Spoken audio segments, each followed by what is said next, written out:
MC. I'm also a student here at USIU. I am honored to be standing here before you on this special day where we're celebrating Africa Day. I'd like to give this honor to our Vice Chancellor, Professor Mwenda Ntarangwi, to welcome our guests as well as give some remarks right now. Kindly, let's give a round of applause to our VC.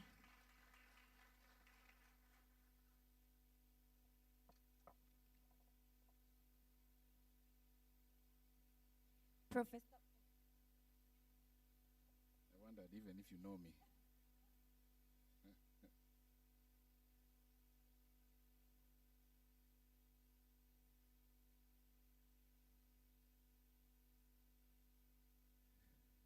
Distinguished guests. Hello, Prof. Habari za leo? Nakuona. Distinguished students of USIU, guests who have honored our invitation, it is really a pleasure to have you here in this mini Africa, because at USIU, we have many students from the continent.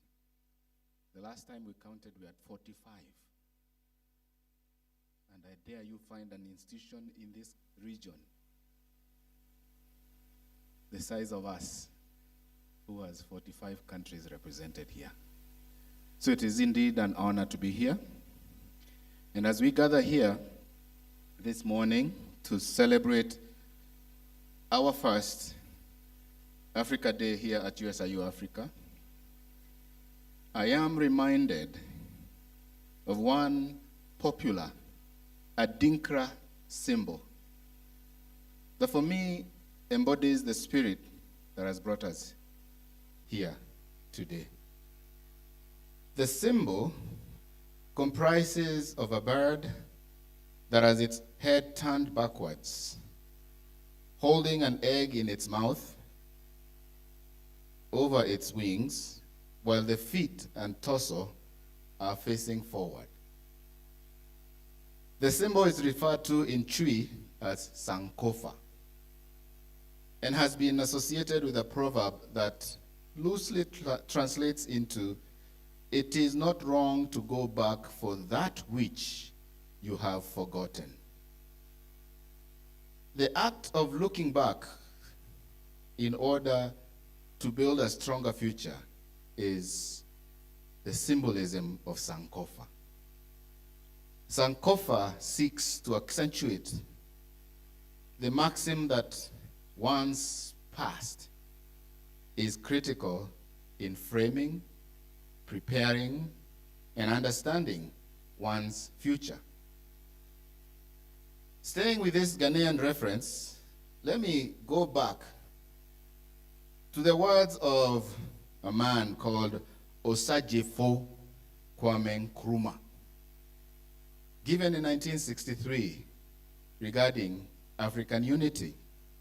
And I quote,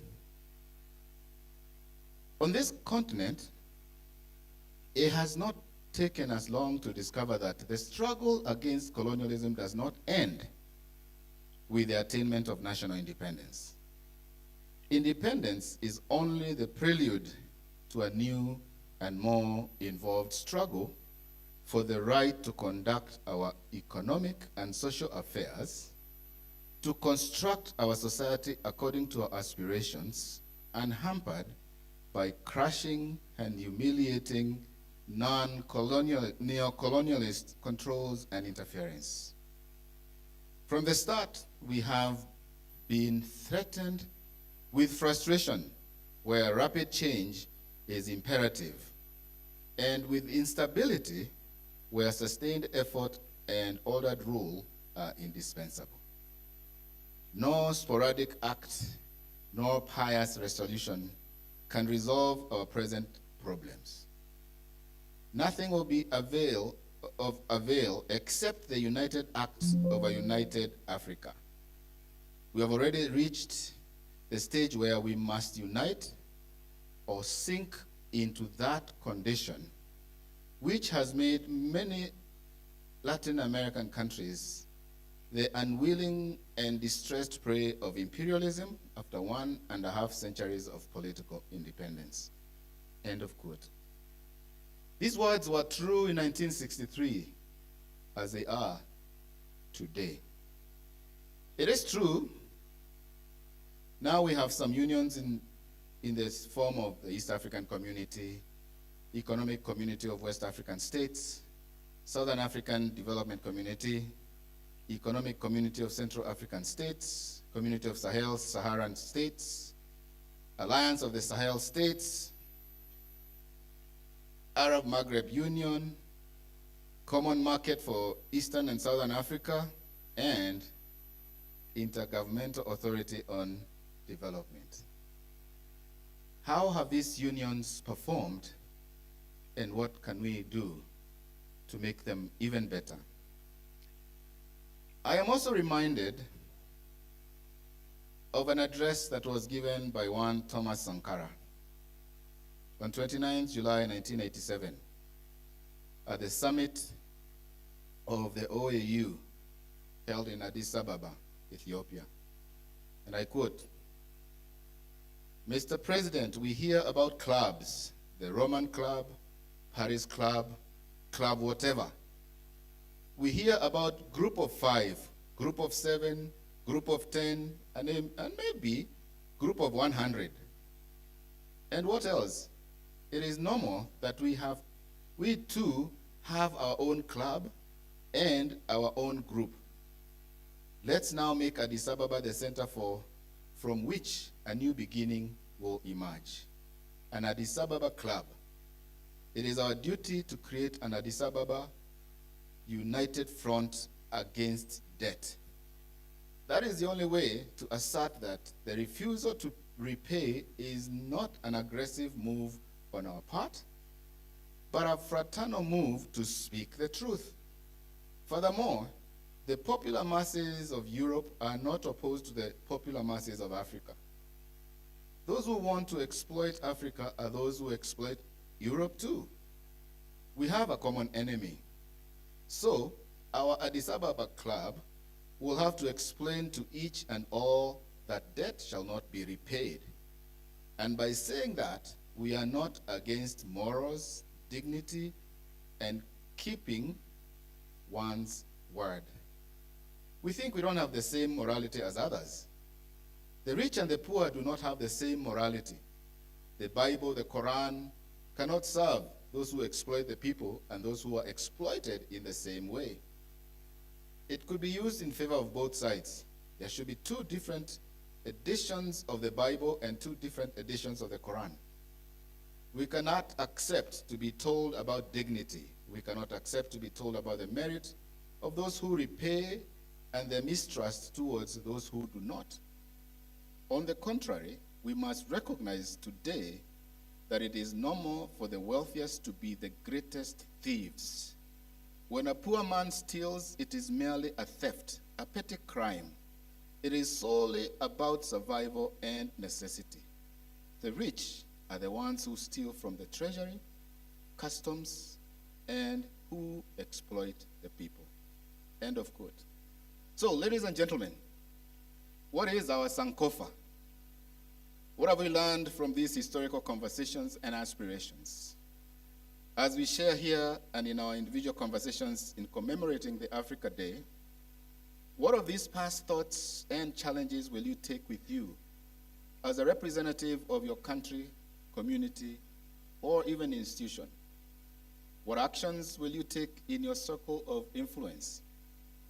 What action can you take to avoid the trappings that Sankara raises? What action can you take to heed Nkrumah's desire for unity, not just in politics, but also in the economic and social realms? How are we here regarding our brothers and sisters from other African countries? Are we seeing them as threats or as allies? What alliances can we forge to support each other's projects that are geared towards solving social challenges that cross political and cultural borders? We cannot assume it is only our politicians or leaders who have the mandate of forging African unity. We too have the same mandate, and our challenge today is to find our place where we can plug in and make a difference. As for me, as a leader here at the USIU Africa, I have, among other commitments, been very keen on excellence and integrity, because I'm convinced that if we carry out our tasks with excellence and above board, we will make the USIU Africa community a good place to learn, work, and connect, and by extension, produce better citizens of this country and this continent. We will manage the resources we have better so we can offer the best services for many, many, many more. We must shun this obsession with what is innate for me, and embrace the common good. Let us each do our part. Welcome to USIU Africa. Welcome to Africa Day, and let us continue to find our Sankofa. Karibuni nyote. Thank you, ladies and gentlemen.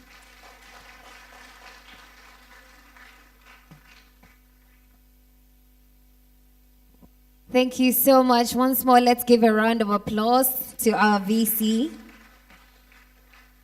And that was a very insightful speech on the importance of unity in Africa. And of course, we want to congratulate Nigeria. They just paid their debt off on May 8th. So Africa is definitely making progress, and hopefully other African countries will follow suit with good governance, which is one of the main functions of the AU. And right now, I'd like to welcome our very own Sibongile, all the way from Zimbabwe. Guys, so she's famous. Okay, I'm sorry. She's from Lesotho. And clearly you guys know her. She's an MC. She's a believer. She's a spoken word artist. She's also a singer. And of course, I also look up to her when it comes to MCing, because she's definitely the girl with the golden voice. So let's give it up for Sibongile.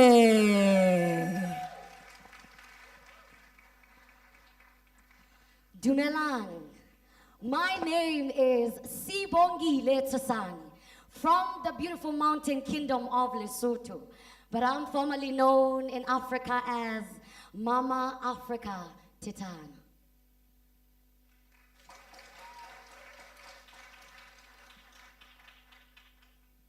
DJ, please do me $1 good. million to promote LGBTQI+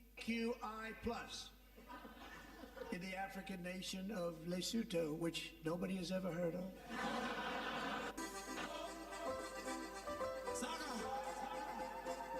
Hela ke Titana, ke mopati wa palesa mohaladitwe le mojwetse Donald Trump hore ba teng Basotho ba o ita puo jwalo ka nna. Ha ke a tuka ke malakabe, ke motjheso ke ola jwalo ka lerolla. What I'm basically saying is, our reality as African countries is harsh. Welcome to Africa, a nation, a continent where white people believe is a country. A continent where many believe that it is just a land full of bushmen and no futures. Again, I welcome you to Africa, a continent where people have the perception that what we do all day long is to ride on the backs of giraffes to see the next season. They see Africa and they see disease. They see Africa and they see poverty. They see Africa and they think we do not charge our cell phones because we only do it once when electricity, when lightning gets to hit the ground. Welcome to Africa. When they see Africa, they see an underestimation. When they see Africa, they don't see the right to live. They don't see the right to exist. They don't see the right to be. They don't see the right to innovate.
my father. They shot him mercilessly, all in the name of political instability, the fight for power, the fight for greed, the fight for controlling the resources. Welcome to Africa, the only nation that makes sense only when they see a vision to tap into our resources. I said, welcome to Africa. You may wonder, where does that leave our value? Does it mean Africa is not composed of beautiful young minds like you and I? Do they not know that we wake up day in and day out to fight for education, equality, to stand, to fight and proclaim, to be accepted in a world where you can only be accepted and taken for high estimation only if your skin is white? Welcome to Africa.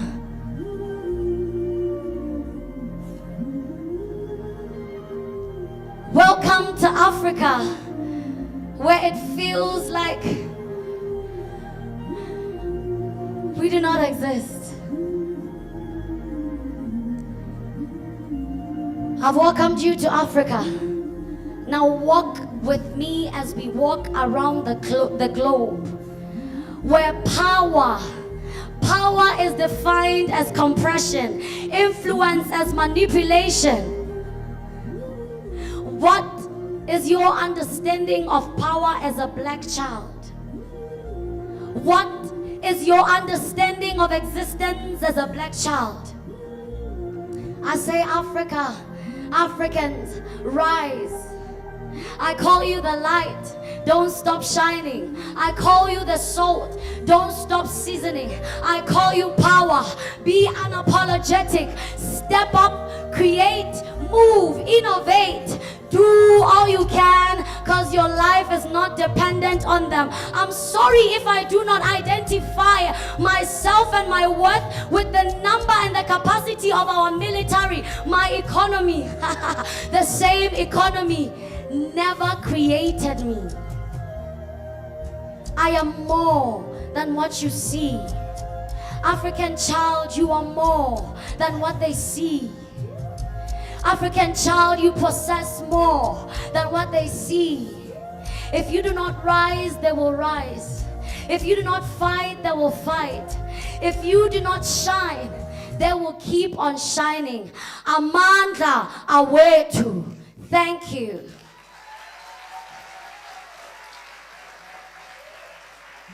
Wow, let's give it up for Sibongile. Yes. That's what a passionate African young lady looks like right there. That's the Kikuyu in me right there.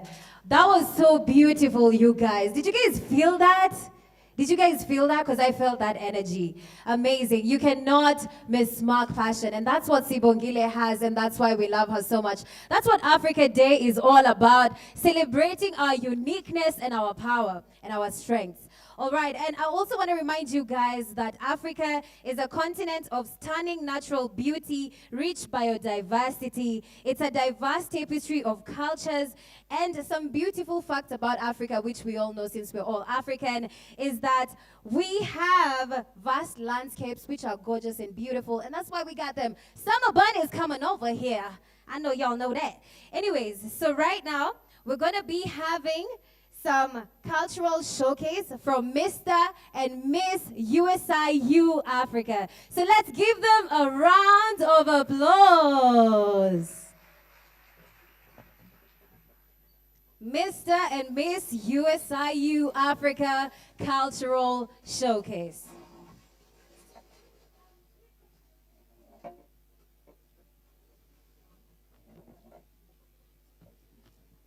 I want to remind you also that Africa is also home to the great migration of the wildebeest and zebras in the Serengeti, which is one of the wonders of the world, and it has a breathtaking spectacle of nature. It's a breathtaking spectacle of nature. Africa is truly beautiful, and of course, it's one of the best places to be. Let's give it up one more time for Mr. and Miss USIU Africa Cultural Showcase.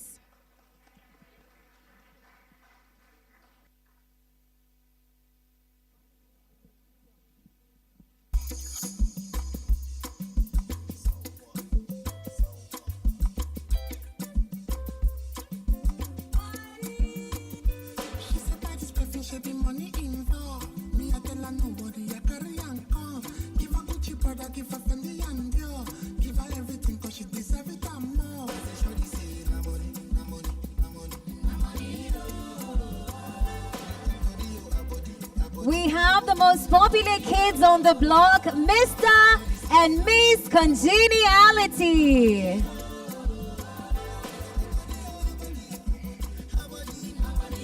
JJ and Cheryl.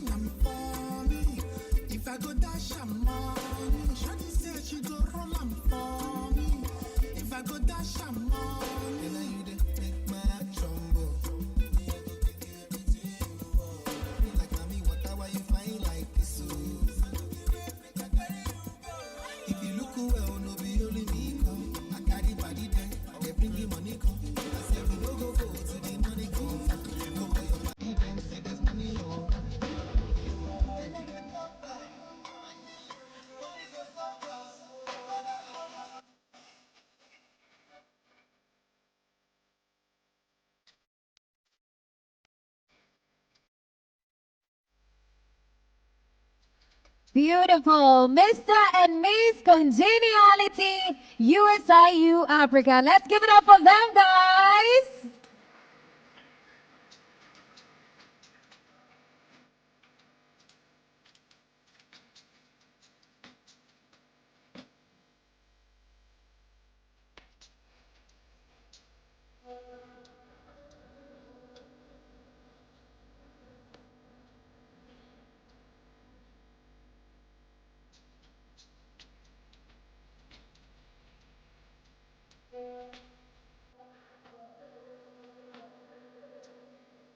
What a beautiful walk! Amazing! A lot of practice goes into this walk right here in this very auditorium.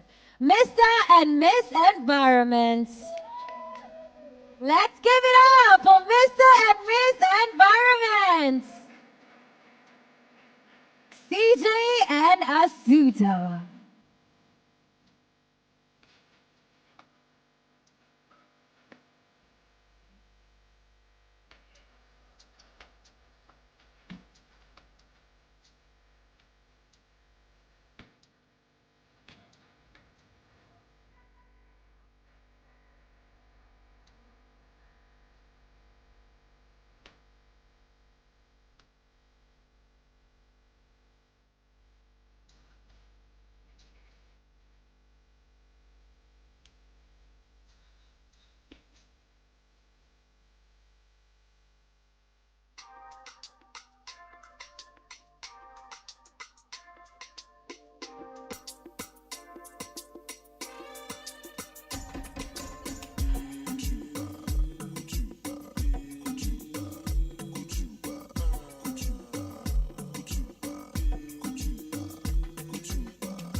And now we have Mazid and Whitney. First runners-up, Mr. and Miss USIU.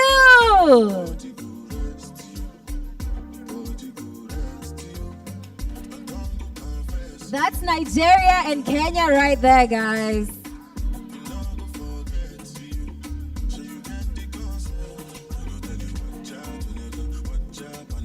Beautiful. And right now, in the interest of time, guys, we're going to be having the Mr. and Miss USIU Africa walking all together. But before that, let's have Mr. and Miss USIU Africa. Come on, guys, we can do better for the reigning king and queen of USIU Africa.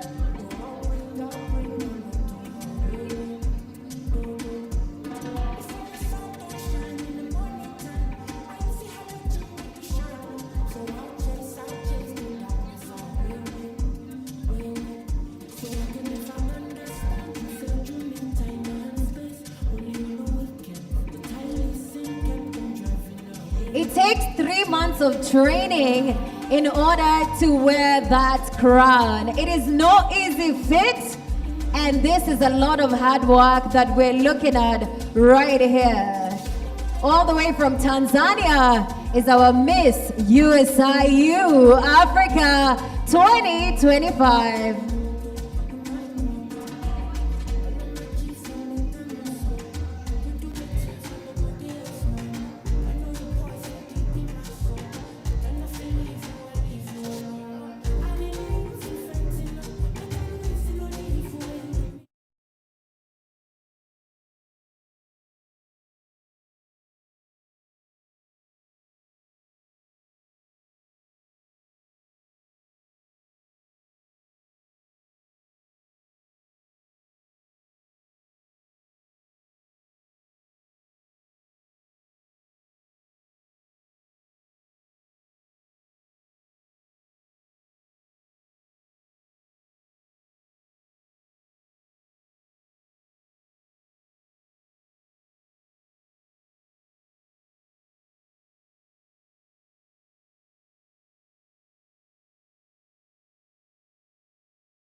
You may resume your seats.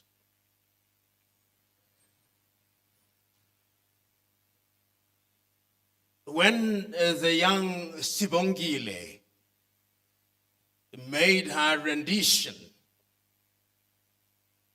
she concluded with an iconic call, which many young Africans may not remember. But those of you who are students of history will remember that when the African National Congress was founded in 1912 in South Africa, the struggle cry was Amandla.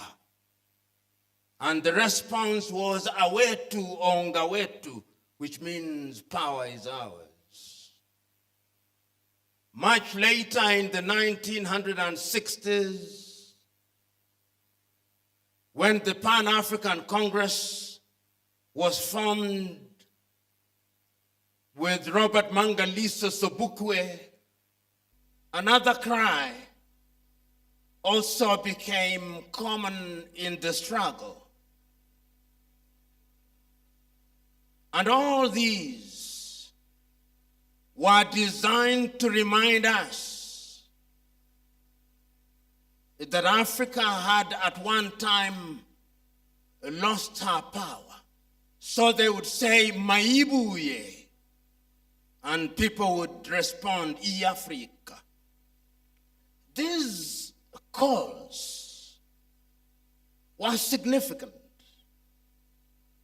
because the continent of Africa stands unique in modern history. Many of you young people will learn about this continent courtesy of history. This continent was overrun, and our sons and daughters were taken away, so that when we celebrate or commemorate Africa Day, and by extension Pan-Africanism, we must never forget that Africans were taken away of this continent, and today you find them in the diaspora in countries such as Trinidad and Tobago, Antigua and Barbuda, Jamaica, Bahamas, Guadeloupe, Martinique, St. Kitts and Nevis, Cuba, Colombia, and in different parts of the world. They are Africans. And this is what gave meaning to the iconic words of Kwame Nkrumah when he said, "You are an African, not because you are born in Africa, but because Africa is born in you." Today we are assembled here to remind ourselves that after slavery there was another project, the colonial project. European powers, all of them, in 1884 and 1885, sat down in Berlin, in Federal Republic of Germany, and divided the continent into spheres of influence. The Portuguese were there, and they took their colonies. They took Angola. They took Cabo Verde. They took Guinea-Bissau. They took Mozambique. The French were there. They took Togo. They took Benin. they took Burkina Faso, they took Mali, they took Guinea. The British were there. They took what is now Kenya, Uganda, Zambia, Malawi, which was then Nyasaland, Zimbabwe. They took Somaliland. The Italians were there. They took Libya. They took Somalia. The Germans were there. We should never forget. They took what was then Tanganyika. They took Togo. They took Dahomey. They took what is now Namibia. They were there. The Dutch were there. All of them were there. And Adekeye Adebayo, one of the great African writers, writes a book, The Curse of Berlin, in which he looks at the continent of Africa and looks at her after Berlin and the creation of the countries that we now know, complete with passports, and which we are proud of, and for which we fight and spill blood.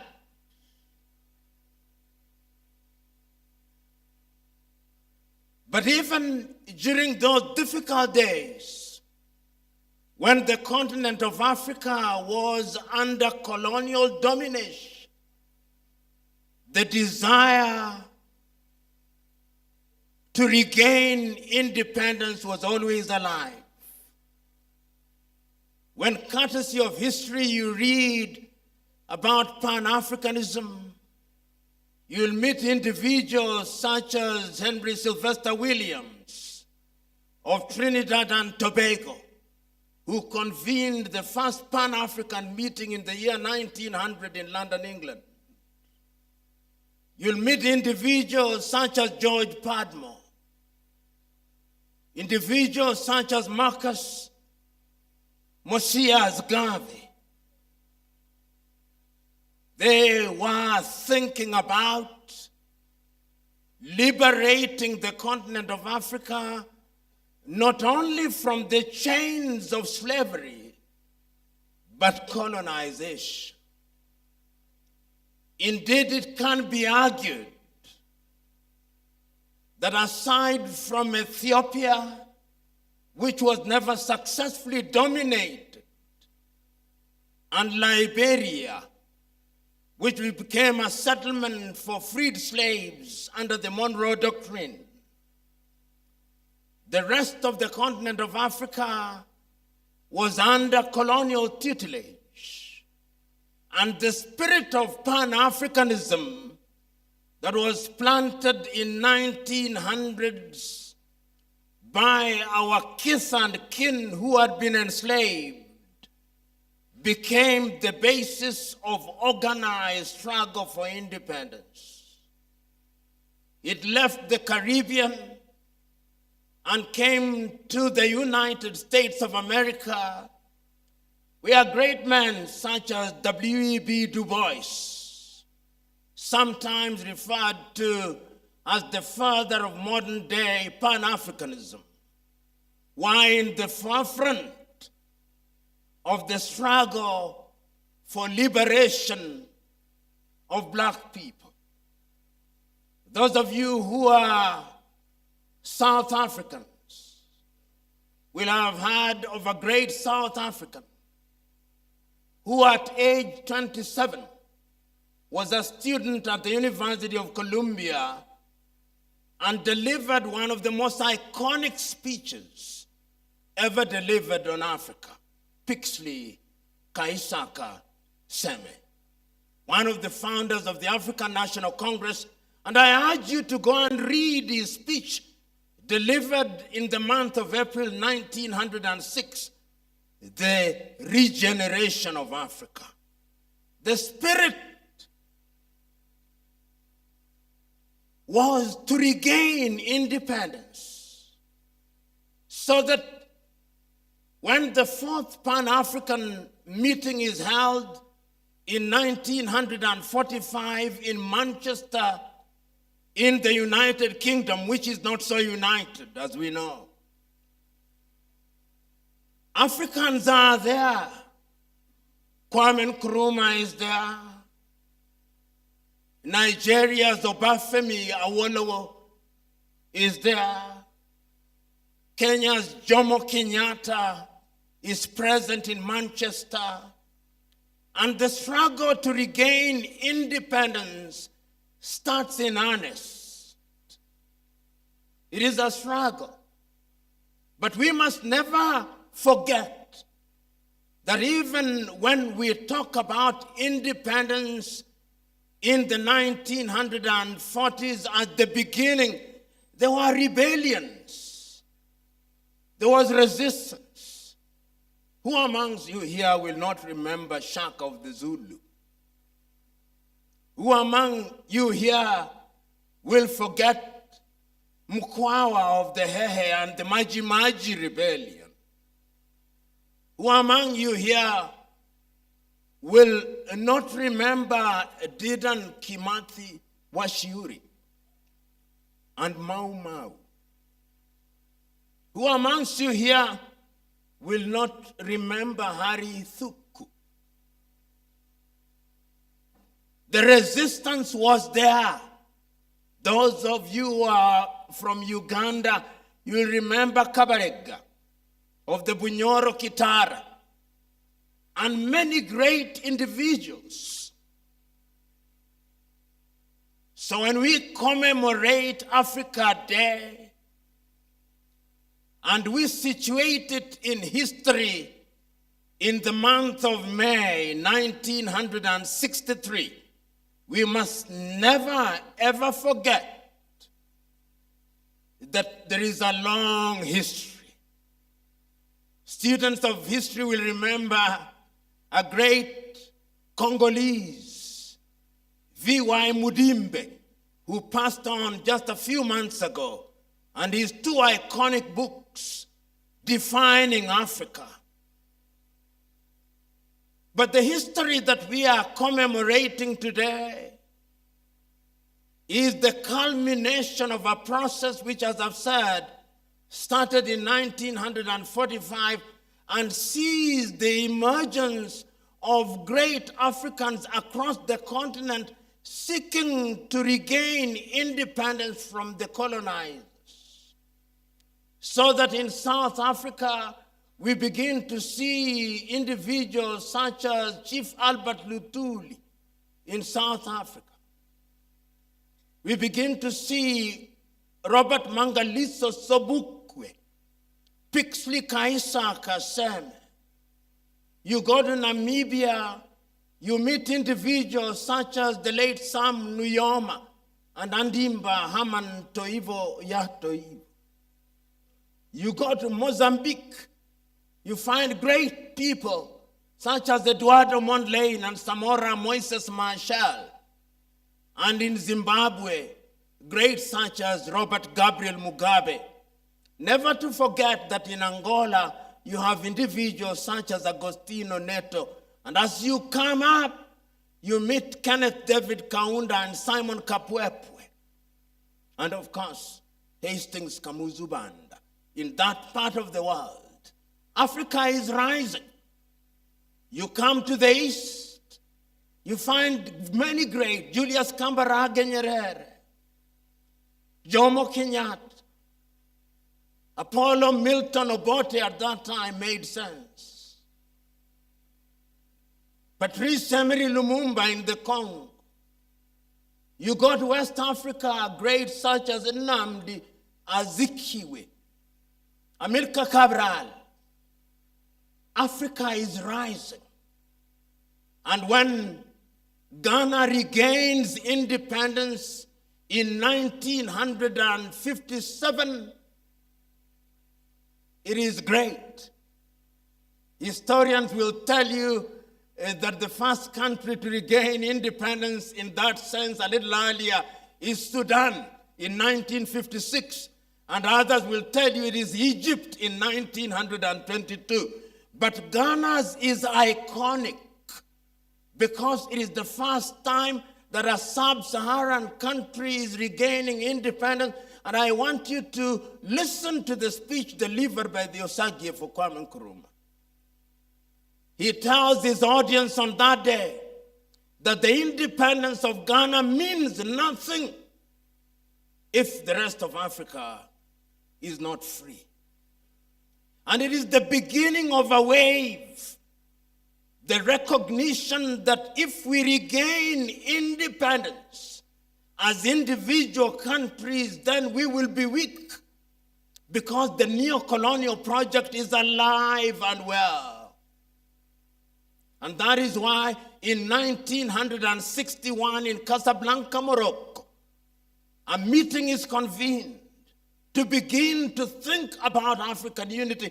But the neo-colonial project is alive and well. The colonialists are already telling some Africans that you should not unite. They convene another meeting in Monrovia and another one in Brazzaville to delay the unification of the continent of Africa. So that when the meeting is called in 1963, we must never ever forget this, that the meeting was to be held either in Cairo under the tutelage of Gamal Abdel Nasser of Egypt, or Ghana under the tutelage of Osagyefo Kwame Nkrumah.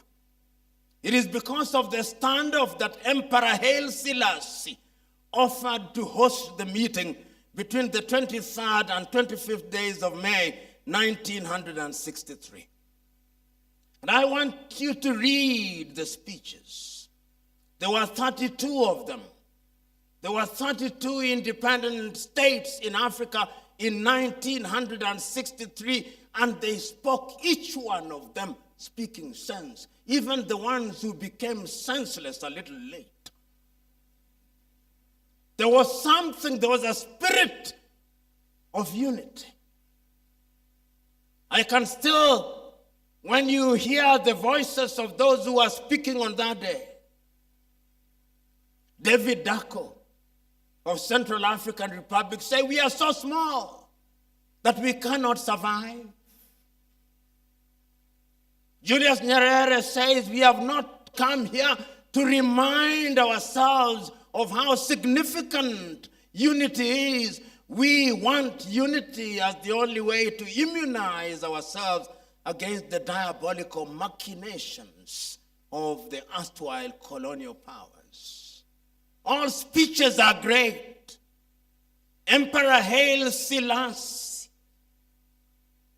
who is the host, reminds everybody that African unity and African identity is important. But the greatest speech is that of Osagyefo Kwame Nkrumah. Read it. He tells his audience, let us unite now. Let us not leave here without one government. Let us not leave here without one foreign policy. Let us not leave here without one army. Because if we delay, we are going to be divided. They listened to him not. And that is how we end up with the Organization of African Unity rather than the United States of Africa. But at the same time, something is also happening with our kith and kin in the diaspora. The African Americans, then called the Negroes, are also rising. They want independence. Great individuals such as John Henry Clark are saying it is not enough to say black is beautiful. If black is beautiful and it is not powerful, then it means nothing, John Henry Clark is saying. Martin Luther King Jr. is delivering his iconic speech at the Lincoln Memorial. 250,000 people listening to him, telling the people that he has a dream. Malcolm X is speaking. Sylvester Williams in Trinidad and Tobago. Africans are rising. The spirit is back. People want independence. They want freedom, which had been taken away so very rudely from them.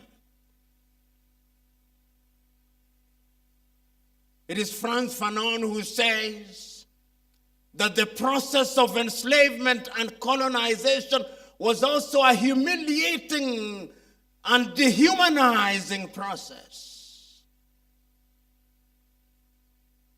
Nkrumah leaves Addis Ababa disappointed. But 25th day of May becomes Africa Day. We are celebrating it 5 days ahead of time. On the 25th, it will be 62 years since the founding of the OAU, whose contribution must never be downplayed, because with the headquarters of the liberation movement in Dar es Salaam, that is how Southern Africa was liberated. It is because of that we hear iconic voices crying for freedom across the continent of Africa. So we are gathered here this morning to commemorate and to remind ourselves that the work is incomplete. It is incomplete because we are still prisoners of inherited boundaries. It is incomplete because we are still controlled from the metropoles. It is incomplete because, as Kwame Nkrumah used to say, it is easy to liberate ourselves politically. It is easy to liberate ourselves politically, but it's a lot more difficult to liberate ourselves culturally and mentally. So here we are, reminding ourselves that we must undergo what our own Ngugi wa Thiong'o calls decolonization of the mind. Remember, when the colonialists came, they told us that everything about us was wrong. They told our women, straighten your hair, bleach your skin, abandon your nails. They told us, and we believed them. They told us that our names were not good. So they told us that when you are a Christian, you must adopt a name which is essentially English or French. But they told us it's Christian. The impact is great and alive and well. They even told us that our languages are bad. That's why I'm addressing you in a foreign tongue. I would have addressed you in Kiswahili. They even described us as Lusophone to mean we speak Portuguese. Francophone to mean we speak French. And Anglophone to mean we speak English, so that Bambara is not good. Ovambo and Ovimbundu are not good. Gekoyo is not good. Amhara is not good. Somalia is not good. Zulu is not good. Those of you who have had the advantage of watching Alex Haley's Roots will see how Kunta Kinte is removed from the village of Jufure in the Gambia, taken to the United States of America, and the first thing that they do is that they beat your name out of you so that your grace You are Genevieve. You are no longer Wanjiro or Atieno or Nekes. That is where we are. So we come here to remind ourselves that there is work to be done. In 1965, when the USIU convenes a meeting in Accra, Ghana, he thought that on that day, African leaders would actually accept that we be united. But speaking on the 6th day of March 1997, on the 40th anniversary of the independence of Ghana in Accra, Ghana, Mwalimu Nyerere, who himself had liked a slow process, say, we owe Kwame Nkrumah an apology. Because now we in the leadership have become so used to being called excellencies. We've become so addicted to motorcades. We've become so addicted to being ministers that it's not easy to unite us. And the neo-colonial project was alive and well. 1 year later, the USIU for himself had been overthrown. And a little earlier, they had killed Patrice Emery Lumumba in the Democratic Republic of Congo. 2 years later, in 1963, they had killed Sylvanus Olympio in Togo. They are killing. So we are here to remind ourselves that we have an enemy that is alive and well.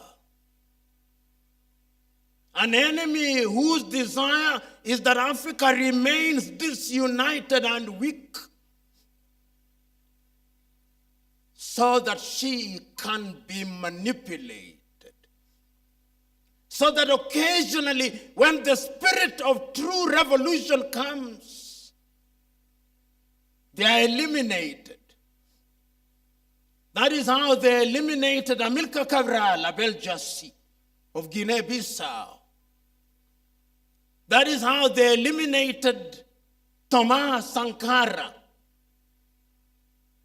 in Burkina Faso.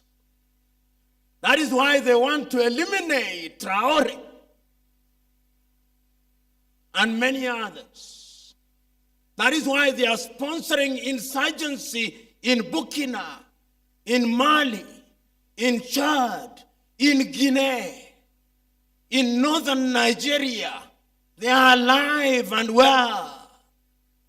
And if you ever doubted me, only listen to them, listen to them. Listen to the French president and you know. Listen to the prime minister of the not so United Kingdom.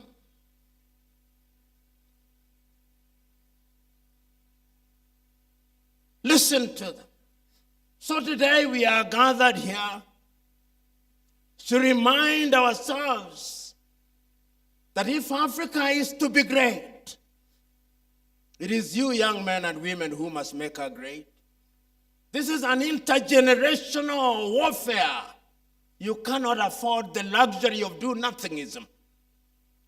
You cannot afford the luxury of thinking that this is not your battle. You cannot afford the luxury of saying that you are too young. You are not young. You are the right age. You cannot afford the luxury of saying that you must graduate. Graduate you will. But history has the character of recognizing her bold men and women who are prepared to sacrifice for this generation and generations yet to be born. Are you such young men? If you go to South Africa, you'll meet young people who died in their prime because they wanted independence. Who among you here will forget Tirongo Potts and Solomon Mahlang? Who among you here will forget them? So we are here to remind ourselves that there is work to be done. We are here to remind ourselves that Pan-Africanism means that we who are Africans, both in the continent and in the diaspora, must now not romanticize Pan-Africanism, but must give practical meaning to it. It must be a Pan-Africanism that makes us self-sufficient in agriculture. It must be a Pan-Africanism that allows us to have peace and quiet and tranquility. It must be a Pan-Africanism that allows us to earn the dividends of the 4th and 5th Industrial Revolution and artificial intelligence. It must be the Pan-Africanism that does not allow our young men and women to go into latter-day slavery in the Arab world. It must not be the Pan-Africanism that allows our young men and women to be humiliated at the embassies or Western countries when our young men and women in search of greener pastures are just going to flip hamburger and work at McDonald's in Europe and America. It must be a different Pan-Africanism. The choice is yours. So let us commemorate, but let it also be a charge that from today henceforth we are going to change the continent of Africa. Thabo Mbeki, in 1996, gave an iconic speech, "I am an African." And when Thabo was making that speech, he was reminding us that it can no longer be business as usual. And that is how, in 1999, a man whom we forget so very often, Muammar Gaddafi, convened Africans in Sirte in 1999 and said that the OAU must change. And that is how it became the AU, beginning with the adoption of the instruments of adoption in 2001 and the coming into being of the African Union in Durban, South Africa in the year 2002. The African Union is now anchored on Africa Agenda 2063 and Africa Continental Free Trade Area. And it is not lost on me that in the year 2013, when we were adopting Agenda 2063, the then chair of the African Union, Nkosazana Dlamini Zuma of South Africa, wrote a letter to Kwame Nkrumah, in which he said, in part, that we apologize to you, Osagifo. What you could see then is what has become true.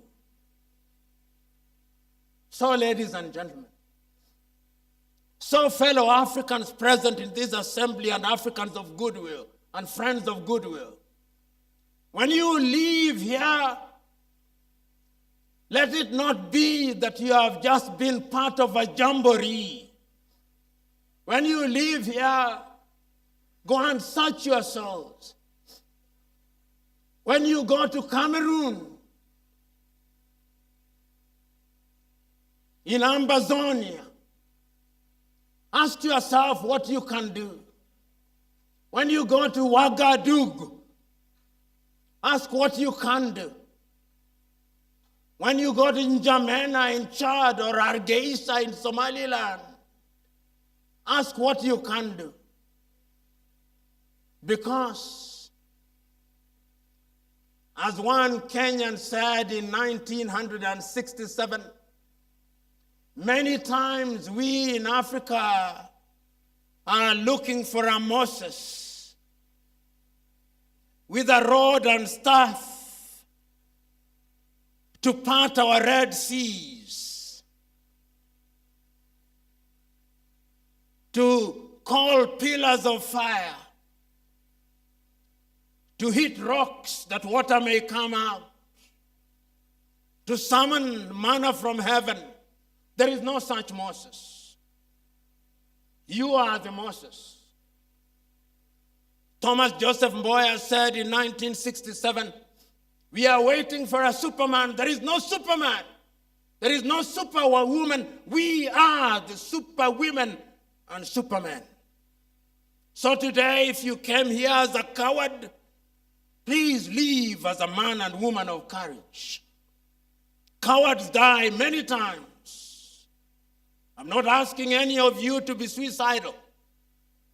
I'm asking you to be courageous as we commemorate Africa Day. This battle is intergenerational. Play your part, Mwalimu Nyerere said. Play your part. Your children will play their part. Their children's children will play their part. And in the fullness of time, this mother continent will regain her lost lust.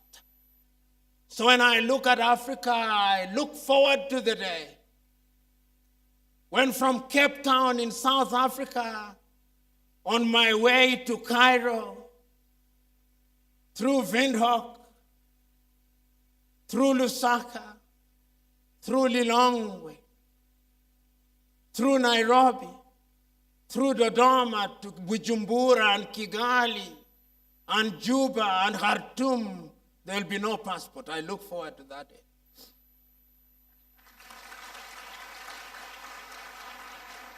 I look forward to the day when I move from West Africa. There will be no CFA franc. There will be no Liberian dollar. There will be no cedi. There will be no naira. There will be no birr. There will be no shilling. There will be no kwanza in Angola. There will be no metikaish in Mozambique. There will be no rand. There will only be one currency. That currency, I do not have a name for it, but for the moment, let us assume it will be called the Afro. I look forward to that day. I look forward to the day when there will be no borders at which there are tariff and non-tariff barriers.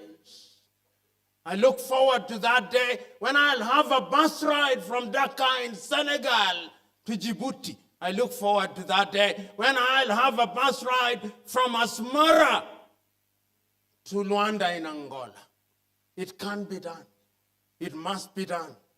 And it is you who will do it.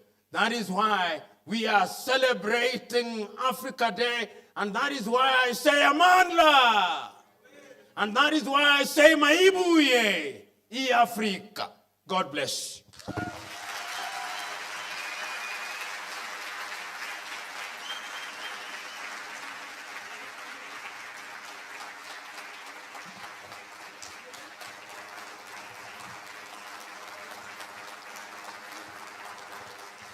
Wow, amazing. We can do better. Let's give him a round of applause for that insightful speech.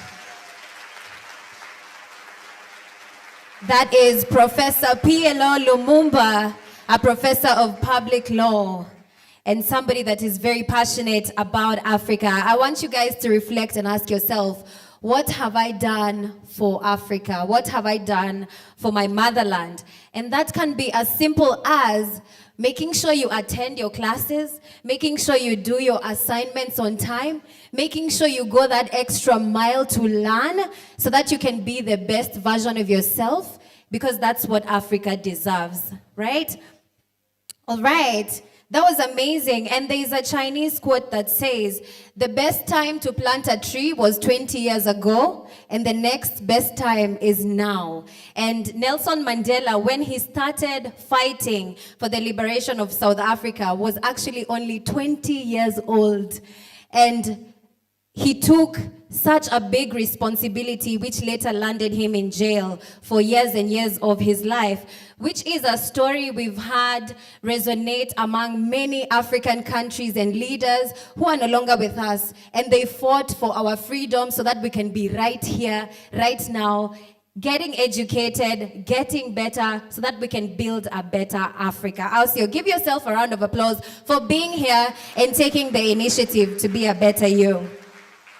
Right now, I'd like to welcome the DVC once again, so he can be able to introduce our next keynote speaker, our DVC. I don't see him right now. But the next order of the day, we're going to be having our keynote speaker, Her Excellency Dr. Fatuma Adan. And yes, let's hear it for her. Amazing, amazing.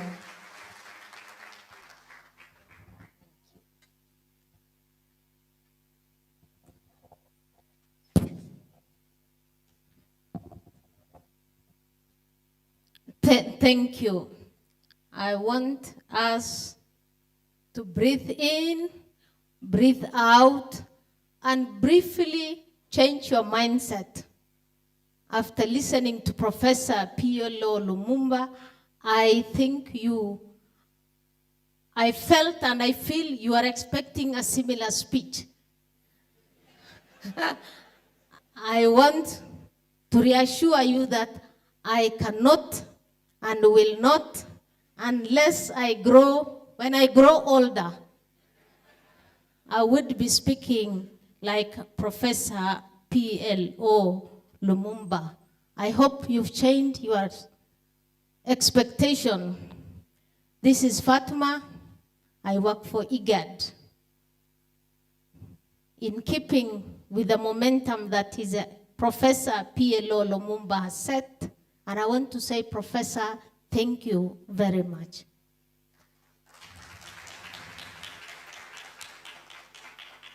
The Vice Chancellor, Professor Mwenda Ntarangwi, who's given us a profound speech, the faculty members that are here with us, the distinguished guests, fellow speakers who've not spoken yet, the students here, and the friends of Africa, good morning.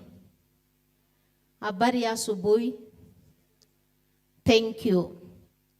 It is a profound honor to join you this morning for this significant celebration of the Africa Day on behalf of IGAD and the IGAD Executive Secretary, His Excellency Dr. Werkene Gebeyehu.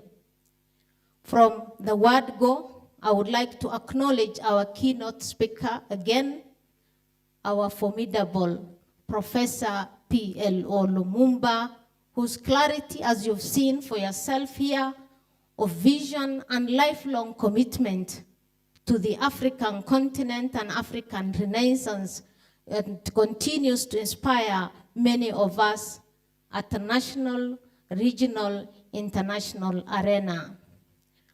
My fellow guests and panelists, including His Excellency William Alexander MacDonald, I hope you're with us, from Barbados. My sister, Dr. Vivian Nain of Cameroon, I hope it is a sister. Thank you for your rich perspective that you will be sharing with us on the African unity and governance system. It is indeed an honor for me to share this discussion with you on this special celebration of the Africa Day. The brilliant youth, the young men and women from across the continent, particularly Mambila, if you're with us, Dudi, Mamlaka, Nabila, John, as Professor had said, you are the heart and the mind and the liver and the kidney of the Africa continent, and therefore Africa counts on you. I want to extend my heartfelt gratitude to our gracious host from the United States International University, USIU Africa, particularly Dr. Victor Boio, Dr. Njoki, Aisha, Julian, and the entire organizing team, and particularly Frank. Thank you for inviting us to this memorable event. Before I begin, my speech on behalf of His Excellency, I want to stress that this invitation or this joining you today in this event is extremely personal to me. USIU Africa is not only an institution I greatly respect in a professional sense, but it also holds a familial importance. I have quite a number of my children here, just to mention, and I am extremely proud of all of them. I have my daughter Hafsa, who is, thank you. I also have my daughter Anissa, my son Fahim, who are doing their Bachelor of Science in Epidemiology by Statistics and Pharmacy in that order. But also I have my special son, Fabius Mulongo, doing his master's degree in international relations. And to the many others that have not mentioned, I appreciate you, and as a family, as a mother, as a leader, we are all proud of you. And as I stand here, I feel at home, and I have witnessed for my children the first-hand, experience on how this institution is nurturing leaders and professors. I can assure you as a mother, the people you expect to lead the continent are being nurtured in this institution. And as Professor has indicated, Africa Day is more than a celebration. It is a reaffirmation of our shared destiny and our call to action. Since the formation of the Africa Unity in 1963, the message has been clear, it has been reinforced, and that Africa is for Africans. In 2025, 5 days to go, we will gather again to renew that commitment urgently, clearly, and purposefully. And the theme, Justice for Africans and the People of Africa Descent Through Reparation. As Kwame Nkrumah has powerfully said, the future for Africa lies in our unity, our leadership, and our values. And I cannot stress this more than as Professor has put it. Yet, true unity and progress are only possible when leadership reflects the full breadth of our society. And that is addressing issues of gender and governance, and that is the gist of my speech today. That governance is a framework through which we distribute power, shape priorities, and serve our people. But governance, and I want us to hear this, that governance that is not gender inclusive is fundamentally flawed and deficient. Women, and you can see even in this hall, make up to half of Africa's population, which remains underrepresented in decision making. Meanwhile, 35% of our population, the youth under 35% form 60% of the population in the continent. Most of times are sidelined. Their participation is symbolic rather than structural. Gender-based violence and other social exclusion continues to silence millions of women and girls who possess the vision, the strength, and the leadership our continent needs. This reminds us the African proverb which says, a bird cannot fly with one wing. In Swahili, tunasema, kidole kimoja hakivunji chawa. Therefore, Africa too cannot move forward with only half of its people in leadership, in the justice system, and therefore inclusive governance must guide our path if we are to realize the Africa we aspire to build. Across the IGAD region that I want to narrow down, which includes Kenya, Uganda, Ethiopia, Djibouti, Somalia, Eritrea, South Sudan, and Sudan, we have witnessed a landscape marked by both notable progress and enduring gaps in gender, equality, and inclusion. To give you an example here in Kenya, which I also belong to, and I'm very proud to be, one has taken a significant step by enshrining the 2/3 gender rule in its constitution.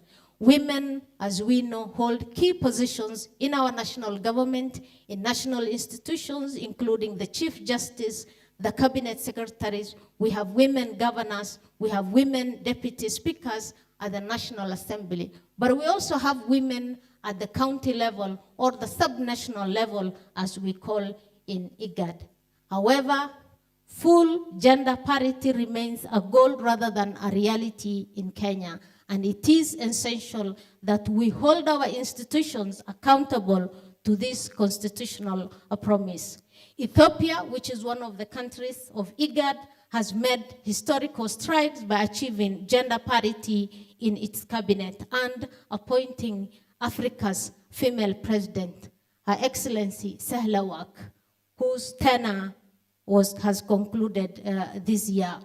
Her leadership was marked by a powerful milestone for women in the Africa continent. Other notable women presidents, past and present, include Her Excellency Netumbo of Namibia. We have Her Excellency Samia of Tanzania, Elon Musk, Joyce Banda, Amina of Mauritius, and many other women in the continent. And therefore, Africa has done its part. In Uganda and South Sudan, which are also IGAD member countries, we have legal quotas, which has created pathways for women representation in parliament, peace process, and women are now serving as peace envoys, mediators, and community mobilizers. They are playing essential role in shaping a sustainable peace. At IGAD, which is one of the 8 regional economic blocks, and Professor has given us the landscape of the continent, we as an institution are committed to embedding gender and youth perspective in our work across governance systems, our programs on health, environment, and peace building. In addition to that, we support and complement the work of our member states or member governments in ensuring that gender and youth are embedded into their national policies, plans, so that we have adequate representation. IGAD, as a regional entity, has affirmed the role of young people as peace builders, entrepreneurs, and leaders in its overall youth strategy. This commitment is reflected in the appointment of the inaugural IGAD Youth Envoy, and I know many of you, the young ones, and know on His Excellency Sam Ogwal from Uganda, who His Excellency has appointed to this position. This is an important step in amplifying the youth voices in our regional agenda and regional dialogue. Our Women, Peace and Security agenda also plays a vital role in ensuring that women's voices are central to post-conflict recovery from Somalia to South Sudan to Sudan and along our cross-border areas or the critical border crossings. Together, this initiative reflects IGAD's broader vision of inclusive governance where both women and youth are not just present, but powerful agents for change. Through the IGAD mission, which I have the privilege of leading, we advocate for intersection of gender, health, governance, climate, livestock, food and nutrition, resilience within the country. Of course, working with the respective line ministries in this country. We are reminded that when women lead, societies thrive. When youth lead, futures transform. And we want the youth in this forum, in this hall, in this institution, and other institutions in the region and in the country to transform the future of the continent. Ladies and gentlemen, the pathway to regional integration and lasting peace depends on inclusive governance, a governance that reflects the reality and the voices of all the people. In IGAD, we recognize that conflict does not affect everyone equally. It impacts its impacts are often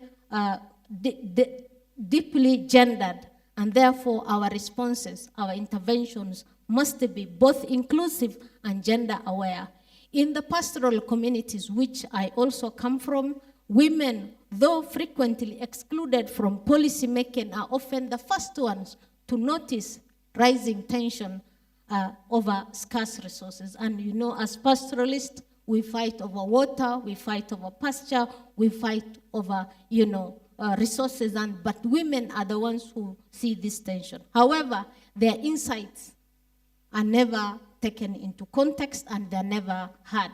Young people, many of whom in this continent face high employment and limited representation, are the most vulnerable when it comes to insecurity. However, young people, we all know, have the potential of being peace builders.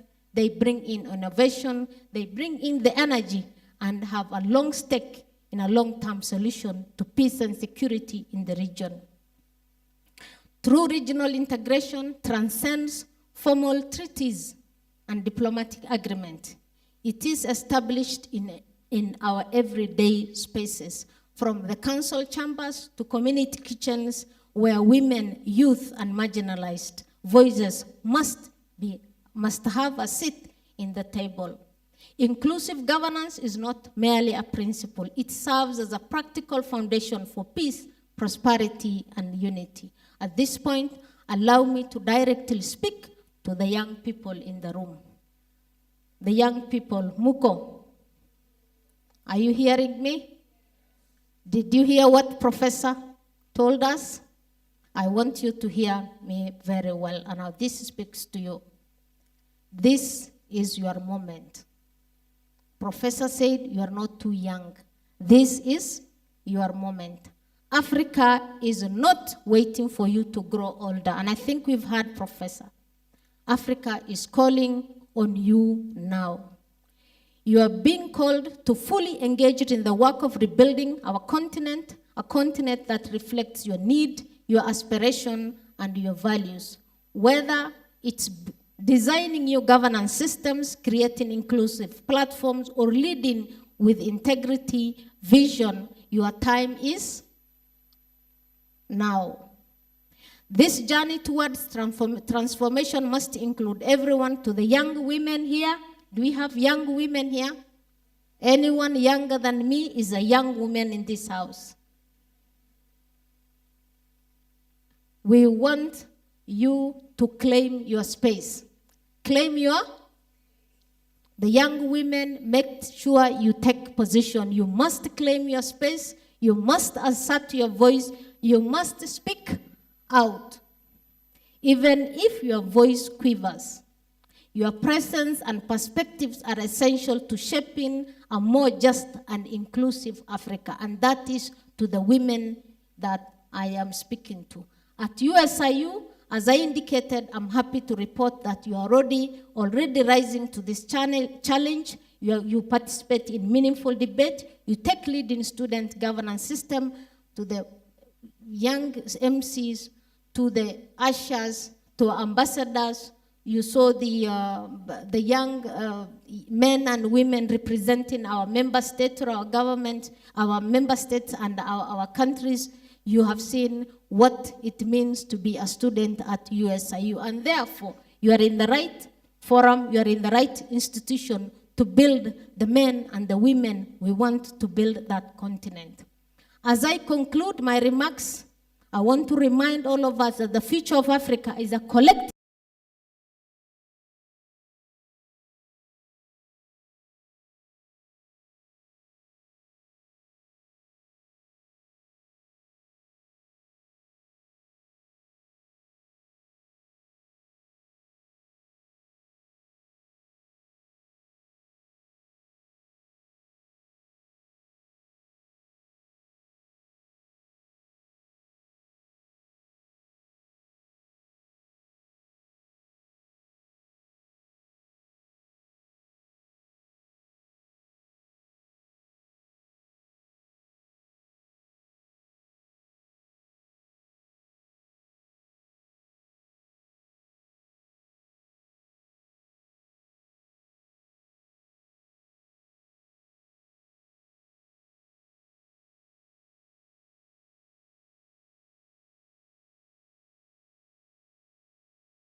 we truly want.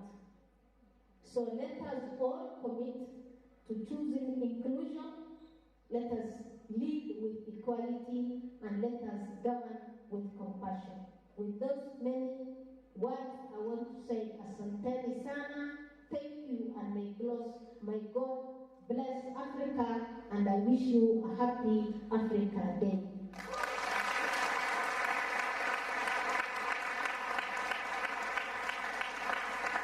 Amazing. Let's give her one more round of applause for that amazing speech on governance and inclusivity. We may have our seats. That was such an integral part of this occasion today, because we all know that with great power comes great responsibility. So if you do find yourself in a position of whether you're power, a class rep, always lead with integrity, diligence, honesty, and be the best you that you can be, because that's how we're going to build a better Africa, one step at a time. But right about now, I want to give this opportunity to our DVC, once again, Dr. Boyo, to gift our distinguished guests who have given those very beautiful speeches. And if anything, today, I'm living here, going to work hard to make Africa a better place. Thank you so much. Africa hoye. You're forgetting very fast. Africa hoye. Professor Africa stands guilty as charged. They told us and we believed. But thank you for encouraging us that here seated is a generation that is going to make a change. Can we give a better round of applause to Professor PLO?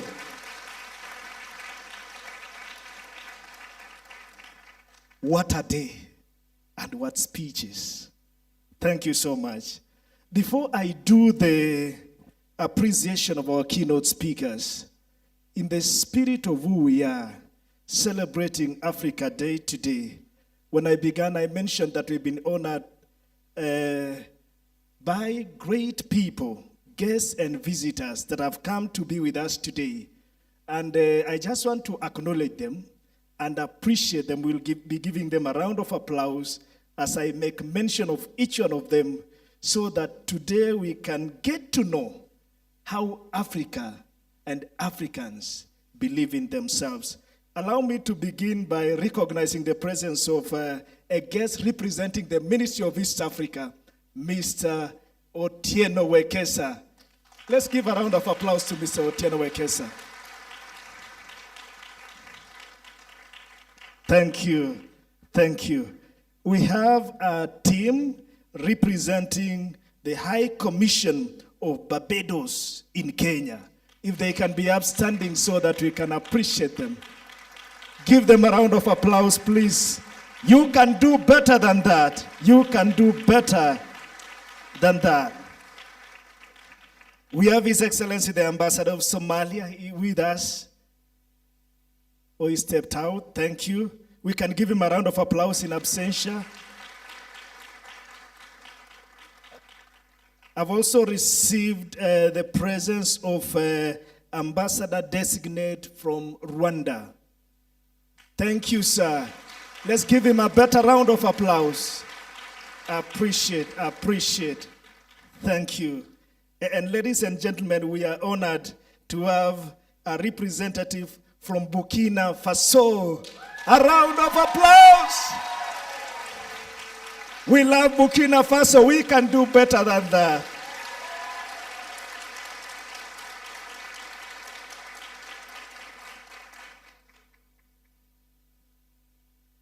You know why these people are appreciating Burkina Faso? You know why? Africa is rising. Another round of applause.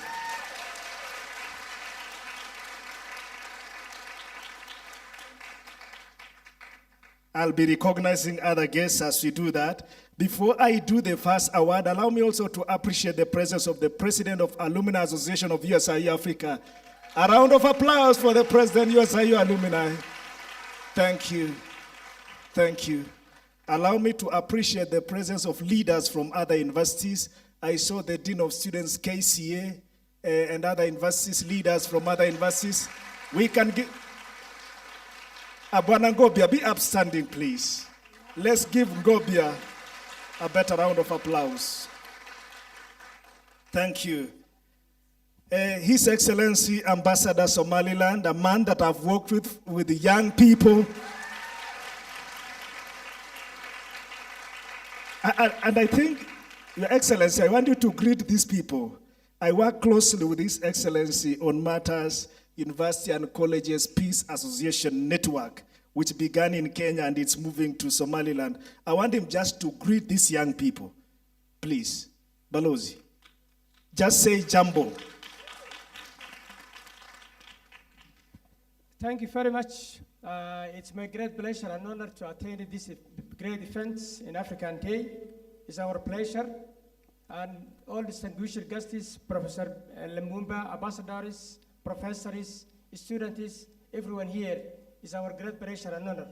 Somaliland is in Horn of Africa under Hirsi. I think many of you are aware, or you hear in Horn of Africa or East Africa. So it's a place where a democratic nation born in 1991. So Somaliland is the leading country in Africa in terms of democracy. The young people are, 75% of the young people are leading the country. So we have the common challenges in Africa, as the professor said, we have a lot of challenges that Africa share in many ways, but Somaliland has been trying to mitigate those conflicts and issues. And the last election we had was November 2024, a peaceful presidential and political parties election, and it was a great history in Africa and East Africa in particular. Thank you very much. Thank you. We can give him a better round of applause.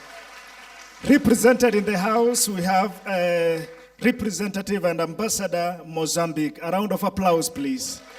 A better round of applause, His Excellency Ambassador Mozambique. Allow me also to appreciate and acknowledge the presence of a delegation from Ethiopia. A round of applause. Thank you. Thank you. I know we've come in great numbers, and all of us, all our guests, allow me to say in a very special way, USIU Africa is so grateful that you found time to join us for our inaugural Africa Day here today. Allow me move quickly now and invite Julian to help me as I acknowledge our keynote speakers. I mean, they have done an amazing job, isn't it? Can you help me appreciate as I welcome Dr. Fatuma? I want us to IGAT High Representative Karibu. Thank you. Thank you. Let me ask Julian to help me appreciate our guest today. We can do better than that. Great, great. Thank you. We are so grateful. And my daughter's in the house, you heard what she said, didn't you? Yes. Can we give her a better round of applause? Great. Thank you. Allow me receive on stage Dudi Luat Nyok, the chairperson of Student Association Cabinet of USIU Africa, to help me appreciate Professor PLO Lumumba. Thank you. Africa is rising. We can do better than that. We can do better. I need to be in this photo.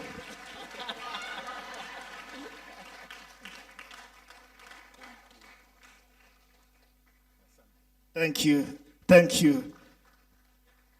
Thank you, Dudi. Appreciate the chair, Student Association Cabinet. Thank you so much. We keep conversations going, and I want to hand back to the MC so that we can roll over to the next point in our program. Let's appreciate our MC doing an amazing job. Welcome. Thank you to Dr. Boyo, our DVC. Let's appreciate him for the enthusiasm he always shows when it comes to school events and also to this institution. And right about now, guys, I have something for you because we can't celebrate Africa Day without making you guys feel good. So I have a few questions So I hope you guys know about Africa. So you guys learned history in school, in high school, SS, Kenyans, you know SS, GHC, CRE, and so on. But this is about Africa. So, which was the first African country to gain independence? Let's see if you guys know. The first hand I saw was over there. Who was that? Let's see that hand. Yes, Aisha. Let's give it up for Aisha, who's helping us pass the mic. Amazing. There was a hand right there. Okay, I'm shy away. How are you going to be an African leader if you cannot now speak to us again? Okay, so which African country was the first to gain independence? Technically, would say Egypt, but like the professor said, the Ghanaian independence was more influential to... I don't think your mic is on, sorry. You can help her. Just switch it on, there's a button. It's on. Yeah, speak louder, please, thank you. So it was Egypt, but we recognize Ghanaians' independence. It was Egypt in 1922, but we recognize Ghana for the reasons that Professor Lumumba said. Okay, girl, let's give her a round of applause. She got it. And so, courtesy of Uganda Airlines, we have a gift for you. Congratulations once more. We've got two more guys. She's right there. Let's appreciate her for that. That was a well-detailed answer. Because some would also argue Ethiopia. Which is the longest river in Africa? Yes. Ngoja. Wait. Yes. No, okay, they're saying that question is too simple. Okay, which is the second longest river in Africa? I see a hand over there. Thank you very much. I come from Congo, the DRC, so... Give it up for Congo! Thank you. It's River Congo. Okay, it's River Congo. You need leakage. Are you cheated? But okay, congratulations. Once more, we have a gift for you, courtesy of Uganda Airlines, doing big things. Let's give him a round of applause. Now this one, guys, surely. So this one, I'm looking for the first hand to go up. I'm using my peripherals over here.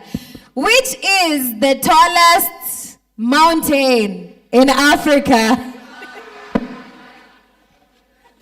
So say it in unison. Let's say it in unison. Which is the tallest mountain in Africa? All right, that's awesome. From Tanzania. All right, we're gonna be having one more gift. I'll come up with a better question. Let me go back to the drawing board. I'll be right back.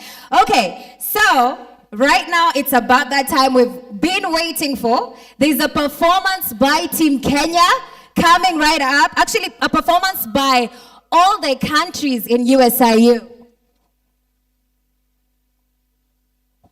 Ooh, amazing. I'd like to acknowledge the presence of our representative from Burundi. Amazing. If you can just stand up and wave. Okay, well, they're here. They're here. And now we know. Thank you so much. And right about now, we have a performance from all the countries in USIU. So let's give it up for the USIU Africa community.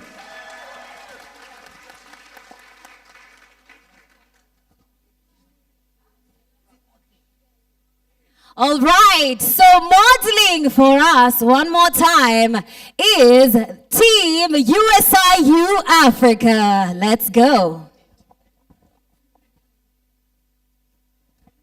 All right, so Mr. DJ, let's have that sound. And as we wait, remember another way you can change Africa is by voting. So please grab your voting cards, guys, because it's about that time to take Africa to the next level. All right, let's give it up as they come. Hey! Okay, Team Kenya represented by the Maasai, the Kikuyu community, right here looking gorgeous, beautiful.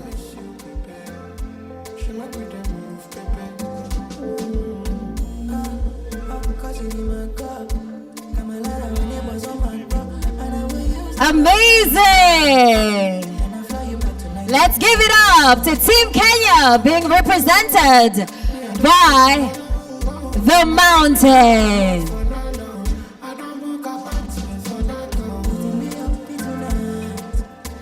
Let's give it up as they walk on stage. Up next, we have Team Somalia.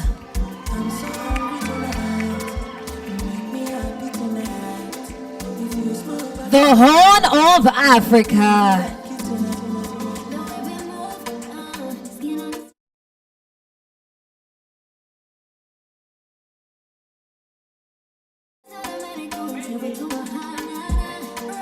Shout out to Somalia in the building, looking gorgeous as ever.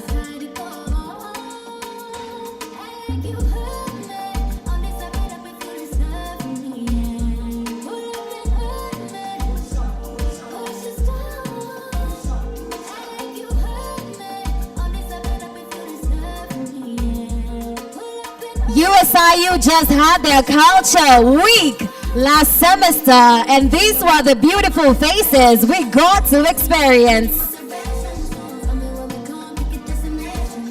One more time for Team Somalia. Coming up is Team Ethiopia.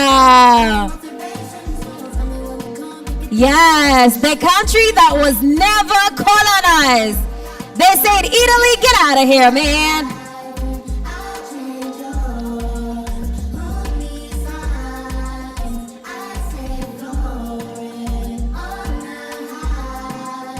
Beautiful Ethiopia.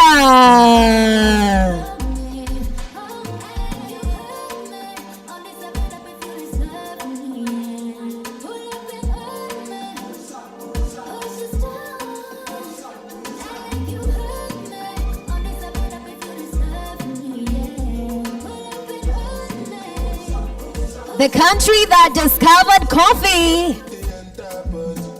The beautiful Ethiopia, predominantly Christian. Let's give it up one more time for Ethiopia. Coming up next, Burundi.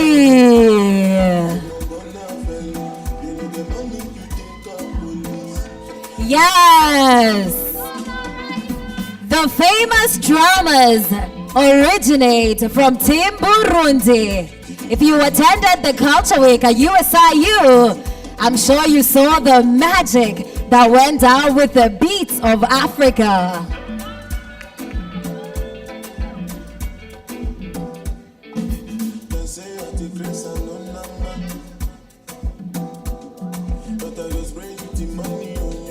All eyes are on Africa.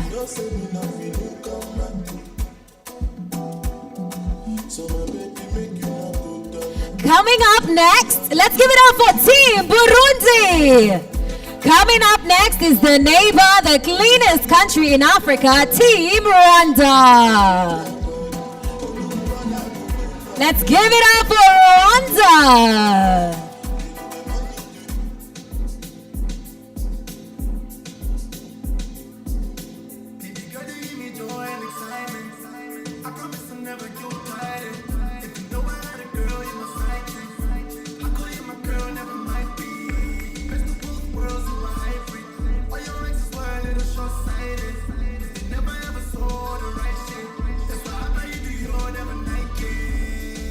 The capital city of Rwanda is Kigali.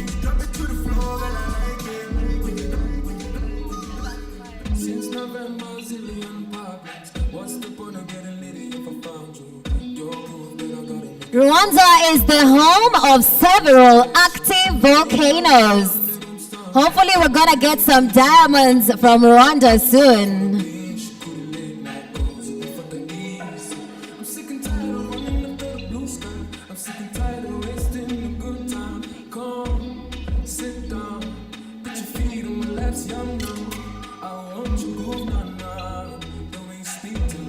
Give it up one more time for Rwanda. Coming up next is Sudan and South Sudan. Yes. These two countries know what we're talking about when we talk about unity and putting your differences aside. One more time for South Sudan and Sudan.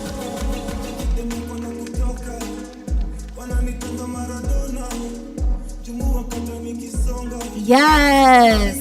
Talk about stride, grace, and elegance.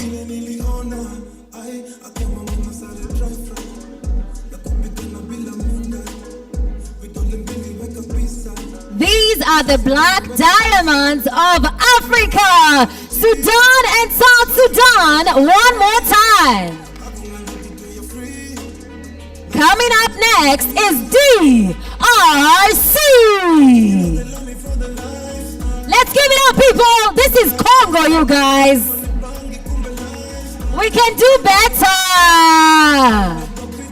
Resilience, courage, and bravery is what we mean when we talk about DRC.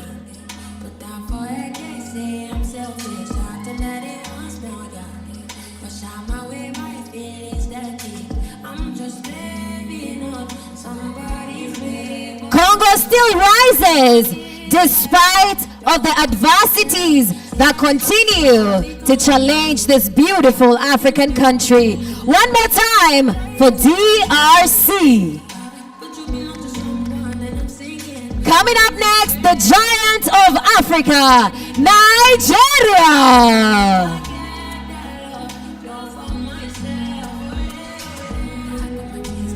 Stop playing now.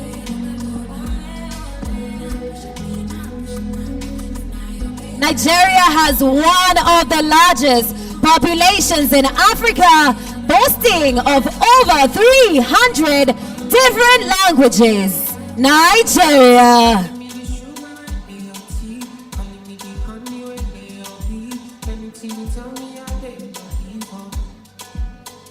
Nahawan alone. They're debt free, guys. Translation. Coming up next, Sierra Leone. Let's hear it for Sierra Leone.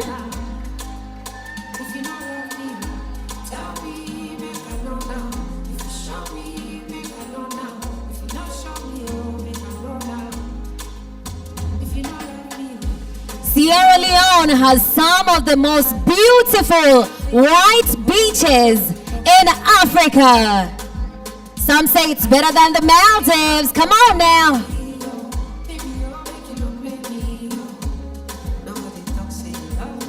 Beautiful Sierra Leone. And if you want to see more of this, guys, make sure you come to USIU Africa Culture Week and Culture Night to experience the depth of African culture.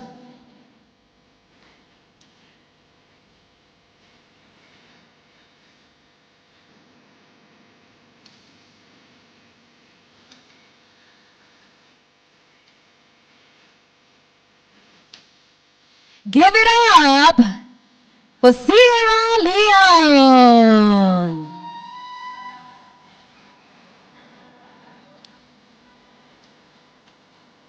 Beautiful. Coming up next, let's hear it for Cameroon.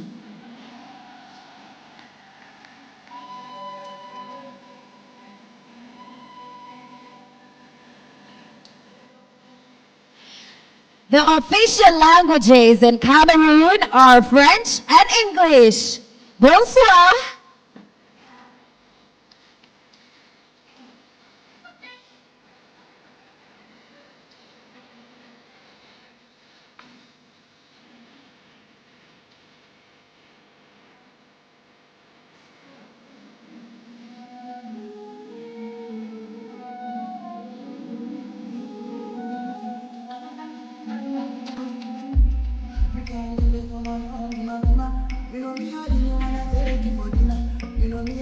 Cameroon boasts of beautiful landscapes and is a major tourist destination in Africa. Let's give it up for Cameroon one more time. Coming up next, we have Zambia. Let's hear it for Zambia, guys. Come on.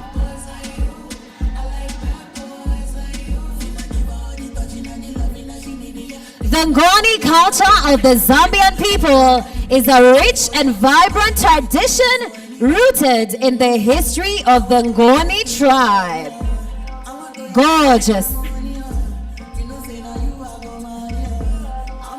These outfits that you see not only reflect the tribe's warrior spirit, but also serve as a visual representation of their identity and heritage.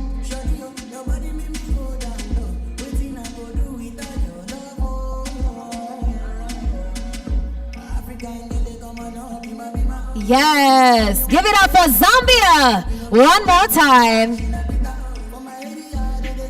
Coming up, we have Arab. Yes, Zambia, walk that walk. Let's hear it for Arab. Habibi, welcome to Arabia.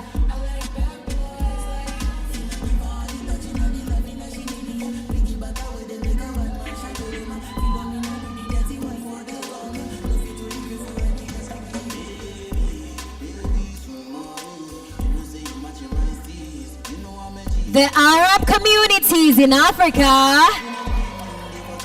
Yes. They wasn't lying when they said, Habibi, come to Dubai. One more time for Arab.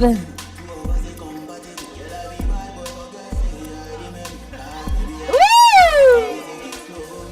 Coming up next, let's hear it for the Pearl of Africa, Uganda.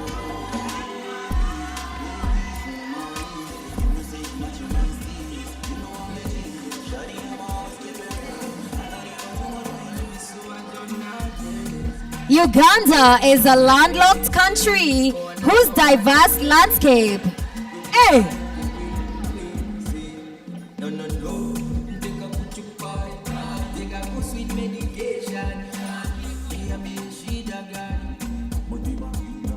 If you want to see beautiful wildlife, go to Uganda. Coming up next is Zimbabwe.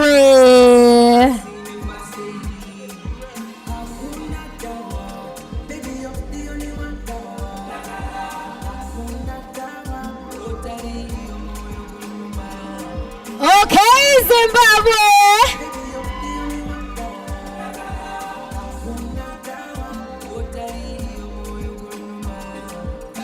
Yes. Zimbabwe borders South Africa and it boasts of a rich culture when it comes to dance, food, and nature. And right about, let's hear it for all the countries as they come once again on stage. This is Africa. Guys, we can do better. Come on, this is Africa.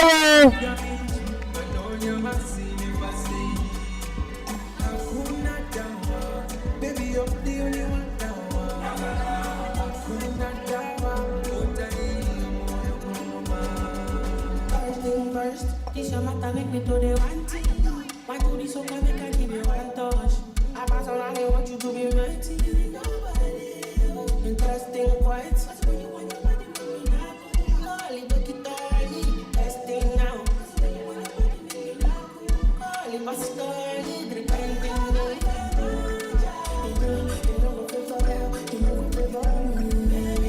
Wow, that was amazing.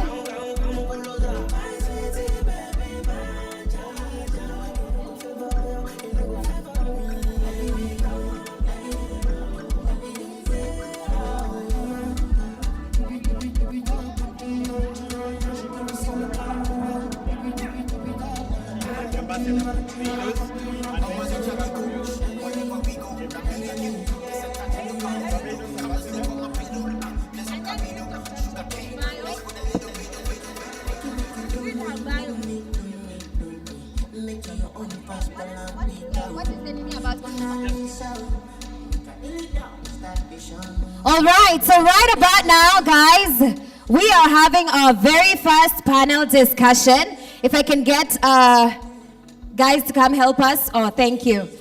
So we're having our very first panel discussion, and we have the ambassador of Barbados who's going to be leading this discussion. And we're going to be having Dr. Njoki Wamai, who is a Pan-Africanist and an African feminist. We are also going to be having Aisha on this panel. All right. So right now, we're going to be having our very first panelist discussion. And this discussion is one you don't want to miss. Even though I understand some of us have class, if you don't have class, please stick around because this is very life-changing.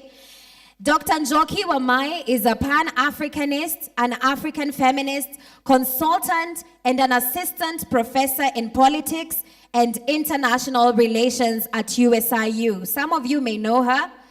And she was previously a Gates Scholar and a postdoctoral fellow at University of Cambridge. At Cambridge, Dr. Njoki was the co-founder of Cambridge Africa Day, which is currently in its 14th year. Let's have a round of applause for that. That is amazing. We can do better, guys. Yes. She currently sits on several advisory boards and is including the Cambridge Black Alumni Board, Life and Peace Institute in Sweden, and the Humanities Institute in the University of Cape Town. Let's give it up for Dr. Njoki, our lead panelist this morning, this afternoon. Thank you so much. A big shout out to USIU Africa for your inaugural inaugural USIU Africa Day. So congratulations. As you heard, we started another Africa Day elsewhere, and it is in its 14th year. So all those people outside, please come back. And I want to introduce our ambassador or high commissioner from Barbados. But first, I want to teach you something. When we celebrate Africa Day and welcome our students from Thika School, Karibuni Sana, as they come in, please give them a round of applause. That's the Thika School for the Blind. So in activist movements, when we celebrate Africa Day, we say Afrika Moja, and how you respond, you're going to respond and say Afrika Huru. Afrika Moja. Afrika Moja. I can't hear you. Don't you want a united Africa and a free Africa? So that's what it means, our Caribbean brothers. Afrika Moja, one Africa, Afrika Huru, free Africa. So Afrika Moja, you say Afrika Huru. Afrika Moja, and you do it with a clenched fist because you believe in it. And we are very lucky this year. We have a very good theme for Africa Day. And our theme at the African Union, everywhere, not just at the African Union, even in the African diaspora, whether it's in Barbados, the theme is justice for Africans and people of African descent through reparations. And this theme is very, very important, as you've heard even from Professor P.L.O. Lumumba after the presentation. Africa has suffered historical injustices, and not just Africa, people of black descent. And that's why I'm so glad we have our High Commissioner from Barbados. There's a reason they are there in the Barbados. It's because they were forcefully removed from Africa. So we have suffered many historical injustices, whether it is slavery, which other injustices? Another one, queer, colonialism, right? So we've suffered a lot of historical injustices, and we continue to suffer those injustices through unfair trade regimes. You know what happens with the World Bank, through unfair trade regimes, through unfair justice regimes. So we have a lot of work to do. And so we, beyond colonialism, transatlantic slavery, apartheid, look at what is going on right now in America. And some of the people who have been identified as, what were they called? What is Trump and Musk calling them? The new refugees, and you know how they look like. So we have a long way to go. And of course, genocide. And I don't know whether we have a student from Namibia. Yeah? In Namibia, one of the worst genocides ever happened in Africa. What is it called? People. The Herero genocide, right? Another genocide happened in DRC. Is it? So we need reparations for all those things, and we continue to have those challenges. So without further ado, I am so happy and very happy to welcome the High Commissioner, His Excellency William MacDonald from Barbados. And I want to read his bio. Please welcome. Give him a better round of applause. Anywhere. Karibu. Yeah. Give him a better round of applause. Aren't you proud of Barbados? Do you know their president? Yeah? Now, right now, she seems to, you people are just excited about Burkina Faso.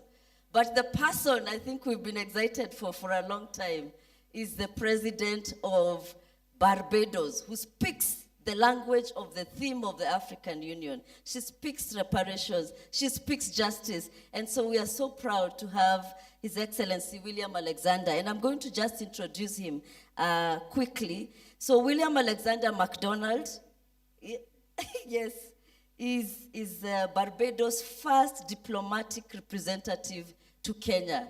I think we need to clap for that. I think it tells you how much Barbados values Kenya and Africa. And indeed, he's the first ambassador of the African continent in the 55 years of Barbadian independence. Amazing. And mindful to this appointment, before that, he was a successful businessman, entrepreneur, civic leader, committed to ensuring that Barbados, and specifically CARICOM, I hope you know what is CARICOM, is the African Union of Barbados, of the Caribbean region, is fully represented and takes place in a fully integrated partner with Kenya, the African Union, and the United Nations. So I will not go through everything academically. He's a graduate of the famous University of West Indies, and in the public sector, management, law, and also Cranfield University, and also he studied at Strathclyde, so, and a fellow of Commonwealth of Learning. So welcome, Sana Balozi, as we call you, Karibu. And we're going to have a discussion together. We were expecting the other ambassadors would stay, but we are even prouder that we have just a conversation with you. Exactly. So one of the questions, first I just want to acknowledge, especially given the role that Barbados continues to play, especially on issues that are close to the AU theme, justice, reparations. Yes, please give him a mic. I would say, what lessons can Africa learn from the global reparations movement?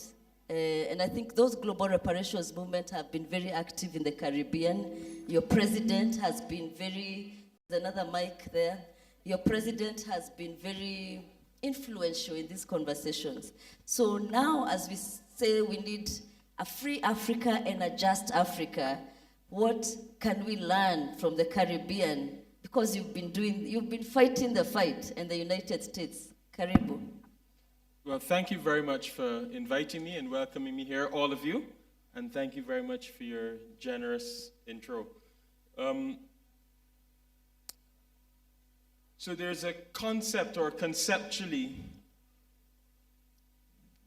the world has a view that the Caribbean and Africa tend to be two different places, that they're somehow separated. Well, although they are geographically, I'd want to first put you in the frame of mind that encourages you to understand that the Caribbean and Africans in Caribbean are not the diaspora of Africa.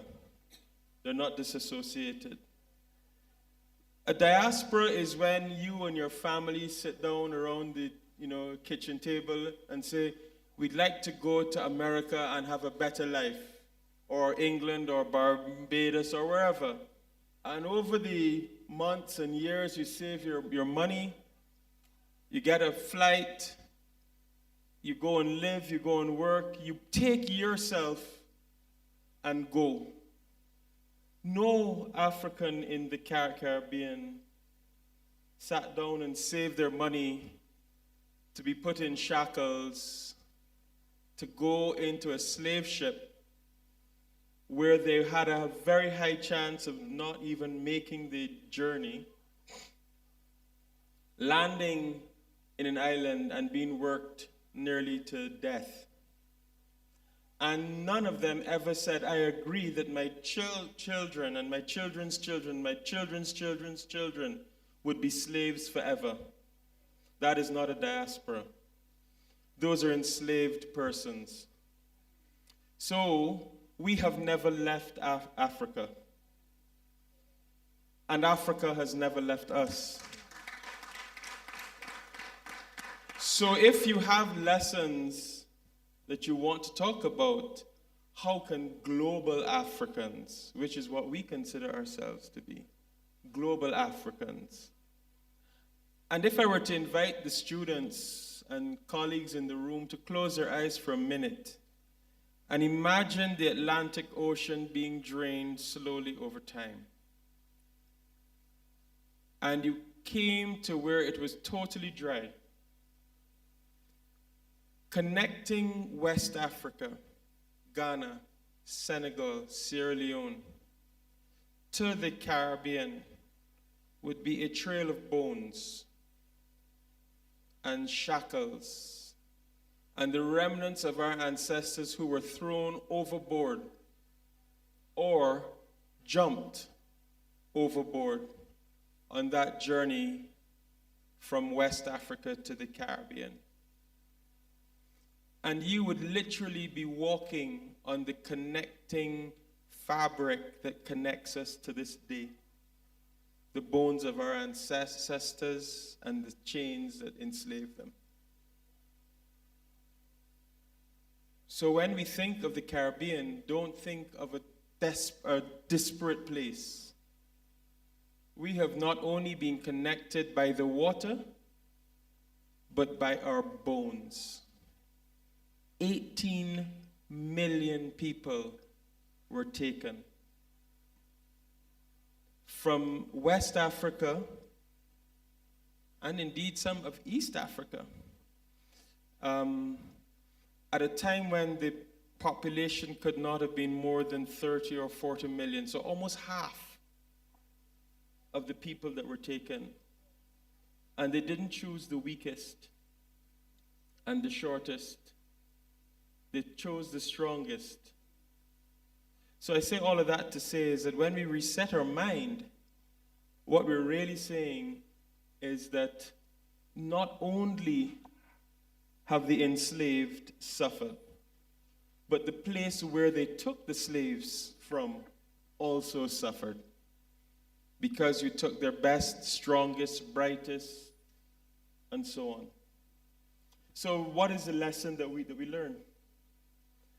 The lesson that we have learned is that in time, we will survive.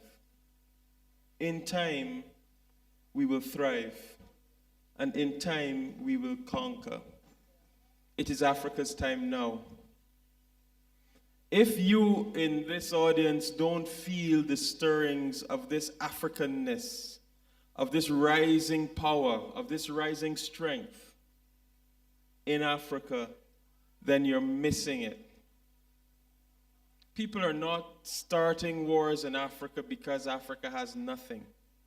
It's because they want us to take our eyes off of the ball. They want us to know that in the bowels of Africa is everything the world needs.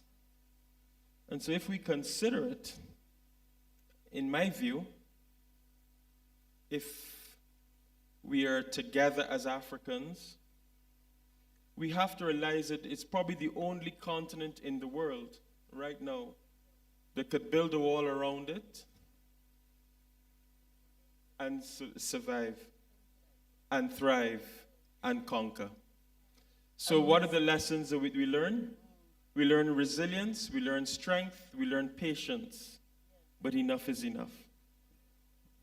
Enough is enough. I think that's a very profound point, especially, it's true, I've never thought about it. If we created a wall, this is the only continent that can survive. Think about it. The weather, the minerals, we have everything, you know, apart from governance that we need to fix. And maybe that's another question in terms of, so how do we respond to critics? Because especially, and I'm happy to see yours from the business sector, and I know you received a lot of that. Critics, especially neoliberal types and neoliberal business people, like you people, why do you keep telling us about the past? Move on. How do you respond to that? Africa is rising, and you saw it in the what do you call it? The Times. Africa is rising, but there are so many challenges. So how do even the young people seated here, many times that is the dominant narrative. Stop looking at the past, look at the future. And in Kiswahili, we even have a saying. What does it say? Sahau yaliyopita, tugange yajayo. Forget about the past. And that has been a huge cause of many problems, even governance challenges we have in Kenya. But how should we respond to critics? So my view is Bob Marley. Does anybody know him? Of course. Everybody knows him. He said, if you forget your past, you don't know your future. Yes. So there's a great strength in knowing what happened and understanding what happened to us. So the reason that we seem, because we are told we're underdeveloped, we're told that. Yes. We're not actually that, we're just differently developed. Thank you. The reason that we're told that is because we have been systematically plundered of the brain power that we needed. Some of our greatest African leaders have been assassinated before their time because they were a threat. Yeah. Every mineral and good thing that is taken from Africa, from the Caribbean, and shipped north. We then consume it in its finished product. Yeah. We are experimented on with drugs, and so on. So what is it that I'm saying? I'm saying that we're not, our cry of victimhood is not without foundation. We know that we've been victims. Yes. Then the question is, why don't you people move on? We want to move on. Thank you. We are very happy to move on. But how about us doing some things first? Exactly. Why don't you acknowledge that you have harmed us? My Prime Minister said at the African Union meeting earlier this year, she said, first, say sorry. The very simplest thing that you do when you harm someone, when you don't mean to cause harm, is to say what? I'm sorry. Sorry. Thank you. How many countries have never said sorry? Because either that they're afraid of what the consequence of sorry means, or they're not sorry. I think the latter. So the first thing is say sorry. Yeah. The second thing is, how can I make it better? So don't tell me that we need to move on. You first need to tell me sorry, and then you need to help me move on. So I hit your car. Your car was parked. I drove straight into it. Do I come out and say, well, boy, look at your car, got damaged, move on? Who does that? Who thinks that way? You get out the car and you say, hey, I'm sorry, man. Do you have your insurance? How can I fix it? And this is what we have been saying. Say sorry and help us move on. But the sorry comes in if we have offended by raping the women and stealing your kids and making you work for 300 years without being paid and building our nations. If you are offended because of that, we can see how we may have hurt you. Now, as far as I know, Africa never fought World War I or II, or didn't start it. And those are for small things. Somebody took somebody's land, somebody had a view of something, and they killed millions of people to make each other say sorry. Have we in Africa killed anybody in those numbers? No. But you still won't say sorry to us. So that's the first thing. And the second thing is you have to repair the damage. This is where the term of reparations comes in. You have to repair. Our Prime Minister, the Governor of Barbados, has said, just to us alone, $4.9 trillion is owed to us from what you have taken. If you go to England, nearly every big building was made on the backs of black slaves.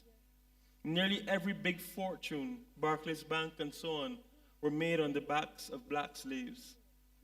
And you need to pay us for it. So I tell young people, acknowledge the past and learn more about what happened so nobody can fool you. And don't be guilty. And don't let anybody tell you just move on. You say, you help me move on. You help me move on. You've made us sick, you've made us poor, you've made us weak, you've stripped us of everything. Help me to move on.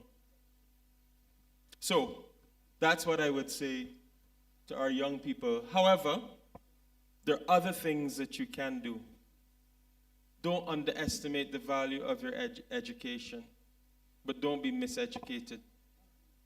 Don't undervalue your health, so don't do unhealthy things. Because the educated and healthy will ultimately rule the world. So you're here, take advantage of the education you have.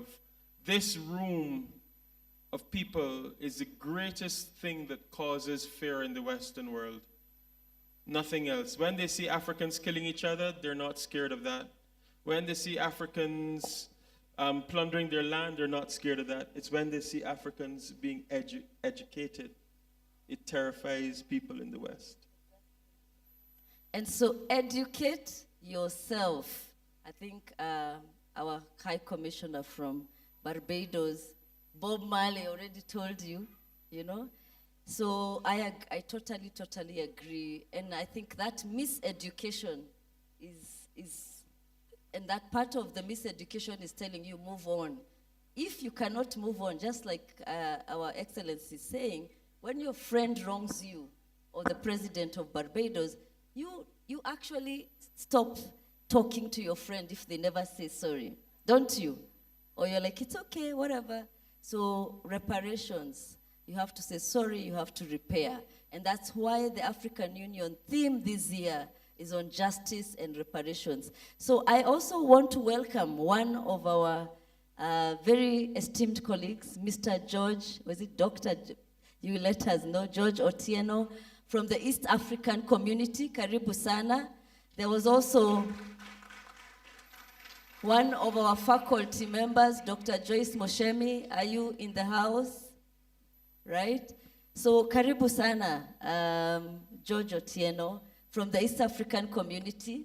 And I will allow you to introduce yourself properly. I'm sorry I did not get the bio before.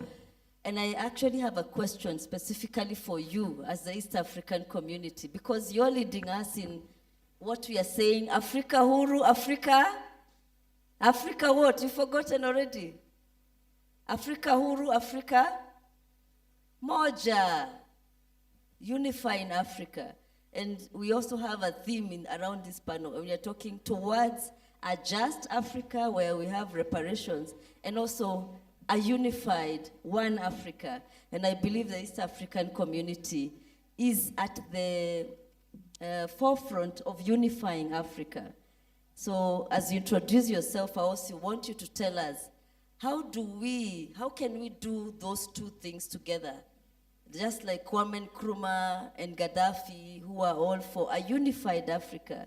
So what do you think as an East African community, how do we get reparations and also create a just Africa? Can those things be done together, and how do we do them? But please start with an introduction. Karibu sana. Asante sana, thank you very much.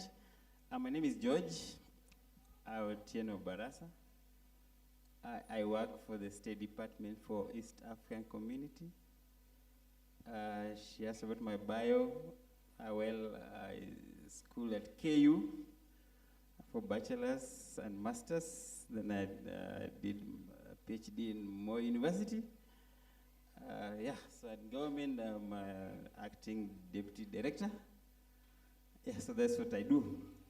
Now, with regard to what you just mentioned about our role as a regional bloc, the EAC, and probably our statement on reparations and the unity of Africa, what I can say is that, first of all, let me do a disclaimer that I'm not from EAC. Oh. You see, there's a difference between EAC and State Department.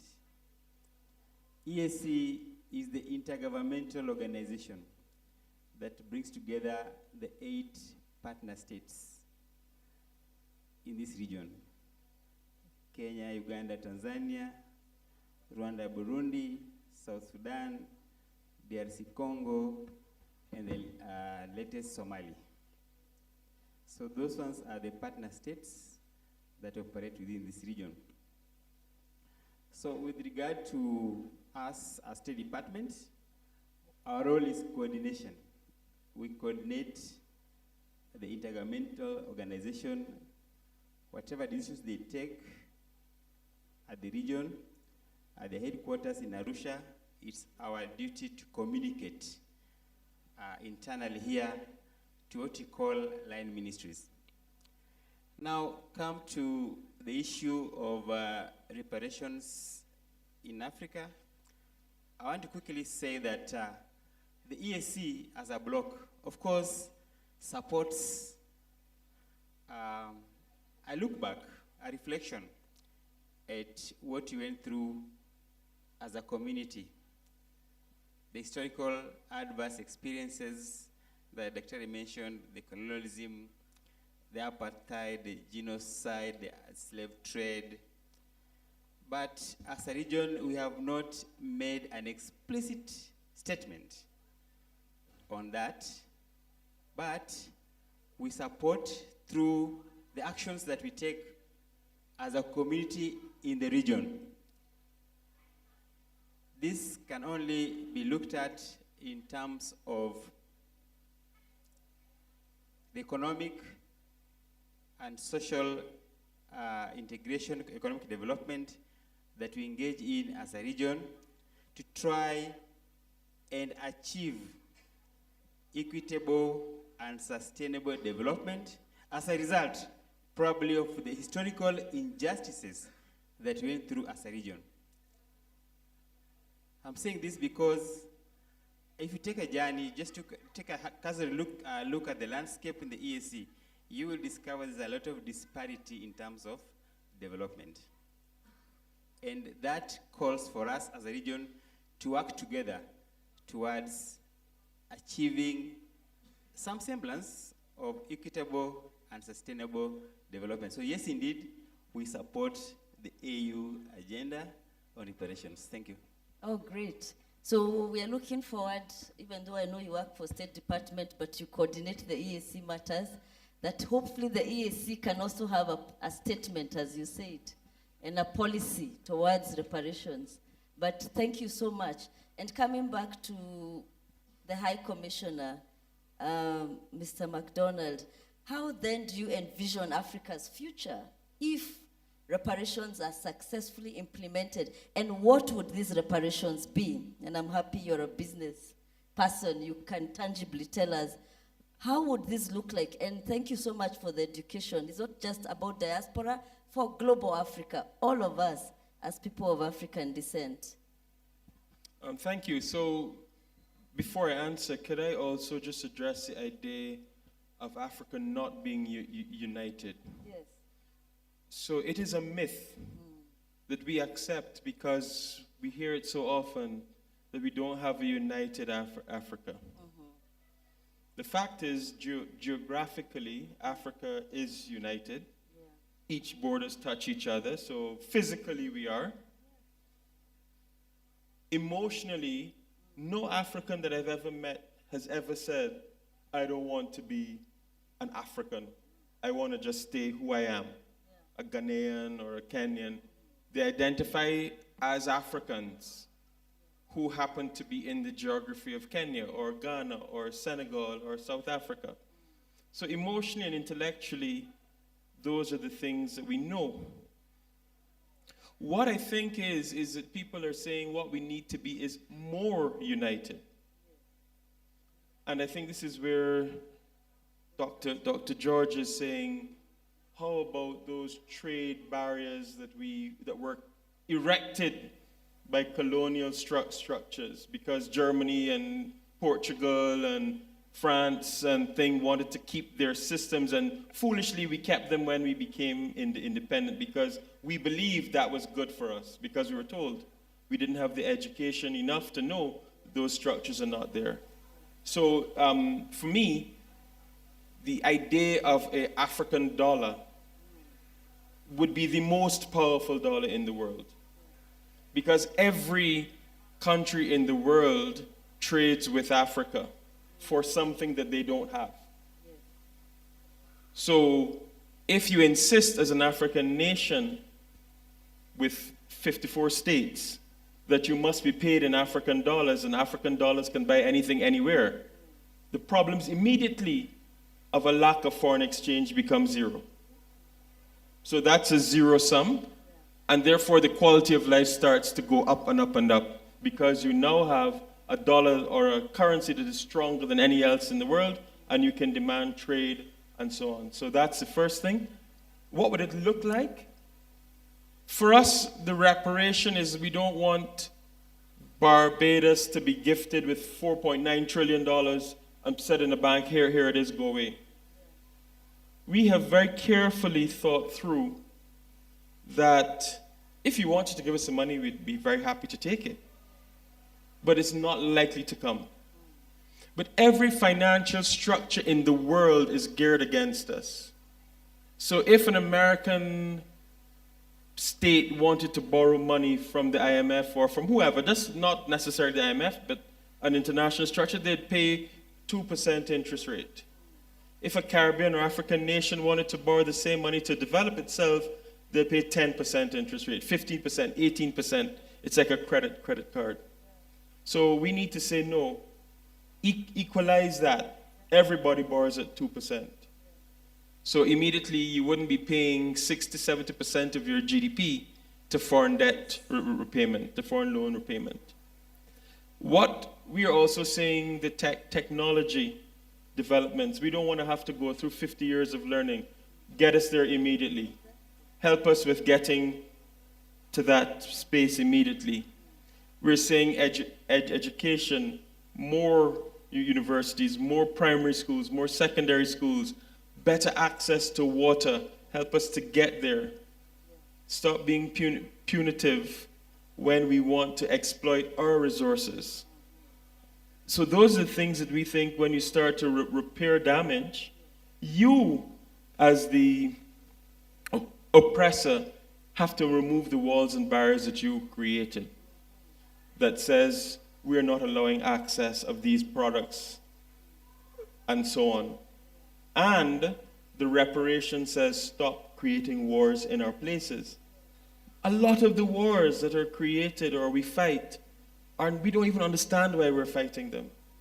Because somebody has created a stress so that we distract ourselves with bullets and guns that we have to buy from the north, and distract ourselves from looking at the mining and the extraction of minerals and all of those valuable things that are being taken out by Western companies. So those are the things that we think the reparations landscapes looks like: education, health, commerce.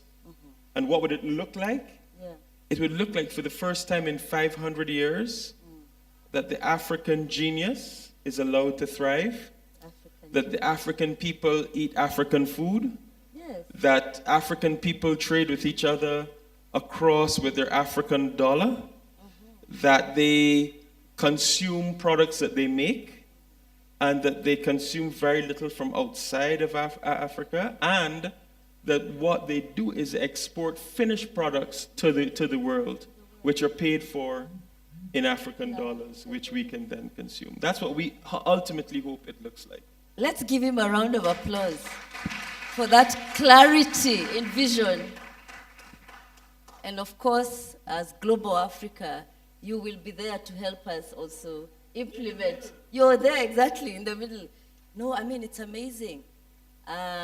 Wearing our own clothes, using our own names. I keep telling the young people I teach, some of you don't ever use your African name. You don't even remember what it is. It's just a name there, right? So, but I love that. Using our own currency. And actually the African Union, this Afro is actually, about the Afro. There are discussions about a currency called the Afro. But of course, again, because of so many external, and everybody believes in bilateral, because it's probably going to take forever, or the very visionary people to take us there. But we are not there. They are not agreeing. Can I just add one last thing? Yeah. For people in this room, Africa is the cradle of everything. Yes. If you choose to call yourself Lee Kuan Yew, it's okay. It's an African name. If you choose to call yourself Mary, it's an African name. If you choose to call yourself Ngubo, it's an African name. Every name in the world is an African name. You call yourself what you want because it is African. By the time you put on this jacket and suit, you're wearing African wear. We are the parents of the world. And we have the authority. We've been told to be ashamed if we choose to do what we want to do. Yes. It's only us who care what we wear and what our hair looks like and what we don't do. And because the world has taught us to be ashamed of everything that you choose. Of who we are. Of what you choose. What you choose, I love that. So because be who you are, exactly. So being you, if you feel that you're a Mary, you're a Mary. And that's an African name. Exactly. If you feel that you want to straighten your hair, it's okay. Go and do it. If you want to put in a weave, do it. It's African. Thank you. If you don't want to, you don't have to. It's also African. Now, everyone else. The bat. I love everyone else is being us. Thank you. Everyone else is being us. It's trying to be us. So, who goes into the sun? I know. We don't. They want to darken their skin and we're lightening our... Exactly. They want to be more like us. Who is trying to do rap music? You know? Work it out. Eminem and everybody. Everybody wants to be like us. And what does Kendrick Lamar tell you? Exactly. They're not like us. They ain't like us. Exactly. They ain't like us. Wow, amazing. So the last question as we end this panel, I think we could go on forever, to Dr. George Otieno. What message do you have for so many, we have different university students from different countries here, USIU, we have KCA, can you wave KCA? KCA, we have Strathmore, wave if you're in the house. Wow, give them a round of applause, Strathmore. And we have Pioneer University, are you here? Please wave. Well, wow, amazing. Karibuni. Pan-African University next door, if you're around, please wave. Any other university? And then Thika School for the Blind, just raise your hand. We acknowledge you. I hope you're enjoying the conversation. Our young people from high school, Thika School, and they're going to do an amazing performance. So please don't go. And all those people who are up there, come in. This is the last conversation now we are having. And Dr. George, what message do you have for all these people we have seen are here about what is their role, so that once they live here, and also for you, His Excellency, when they live here, what is their role in shaping the continent's justice and reparations movement for you? And also, what is their role in shaping the continent's unity? We want a united, borderless Africa. What is the role? What is their role? Thank you very much. Before I talk about that, something that you mentioned about the borderless Africa and to the extension East Africa, and we inherited some borders drawn by the colonialists, and we stuck with them up to today. And that's very true. However, in East Africa community, we're trying to make it easier for our people to move around, regardless of the borders that are there. For example, right now, among the partner states, we have agreed that especially the border communities, they are allowed to walk within a radius of 15 kilometers without being asked for any documentation. Because to them, borders don't exist. Yeah, because like if you go to Malaba, Malaba is a Kenyan border with Uganda. You'll find their communities, the Luya communities, this end, the Samias in Kenya, Samias in Uganda, the Tesos in Kenya, Tesos in Uganda, Karamajong is, and if you go to Tanzania, the same. We also have in Ethiopia, though it's not part of the EAC, but we also have an agreement with them. In fact, that's even more generous because for Ethiopia, they've allowed us 200 kilometers inside without being asked for any documentation. Amazing. So that's just one thing that we are trying to address. We also agreed among a few partners, just like 3, Kenya, Rwanda, and Uganda, where you can move with your ID only, no passport required. I know that you are aware of that. Maybe you are not, maybe you are. We are allowed to just use your ID. Go to the border and use ID as a travel document, and you'll be allowed. Now, with regards to the young people, especially the university students, currently we are proud to call ourselves in East Africa the EAC Common Higher Education Area. What does that mean? It means that we have tried to harmonize the education and training systems within the EAC so that in essence, a student at USIU can go to Rwanda. If you're here a second year, you can opt to go to Rwanda University to do your 3rd year and go to Makerere for your 4th year. And that's allowed. You move with your credits. Yeah. And that has also made it possible for the staff, the teaching staff as well, so that our lecturers now can move easily. You can teach at KU, teach at Muhimbili, go to Burundi, and it's made easier because of what we have harmonized. So for me, those are opportunities that exist for young people to take advantage of, because ultimately what we want for East Africa is one currency and one political federation. That's our dream. And I'm hoping that you as young people, you can help to push this agenda, especially for the political federation.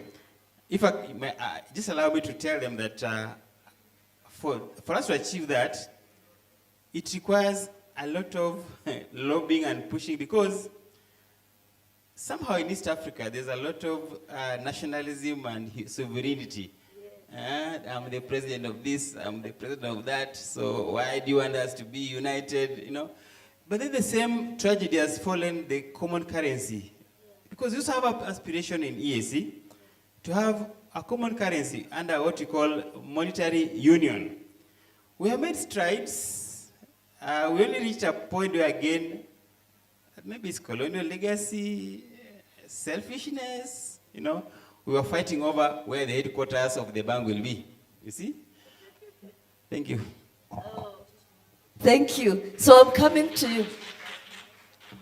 Yes, actually. So before we conclude, the ambassador is asking, don't you students have questions? There were no questions for the panel. I'm looking at Aisha there, who is the powerful woman in charge, with Larry and the MC. So is it okay? Can we have questions? Okay, great. So a few questions and then yeah, please. Does anyone have a question? You could just put your hand up. We can take 3.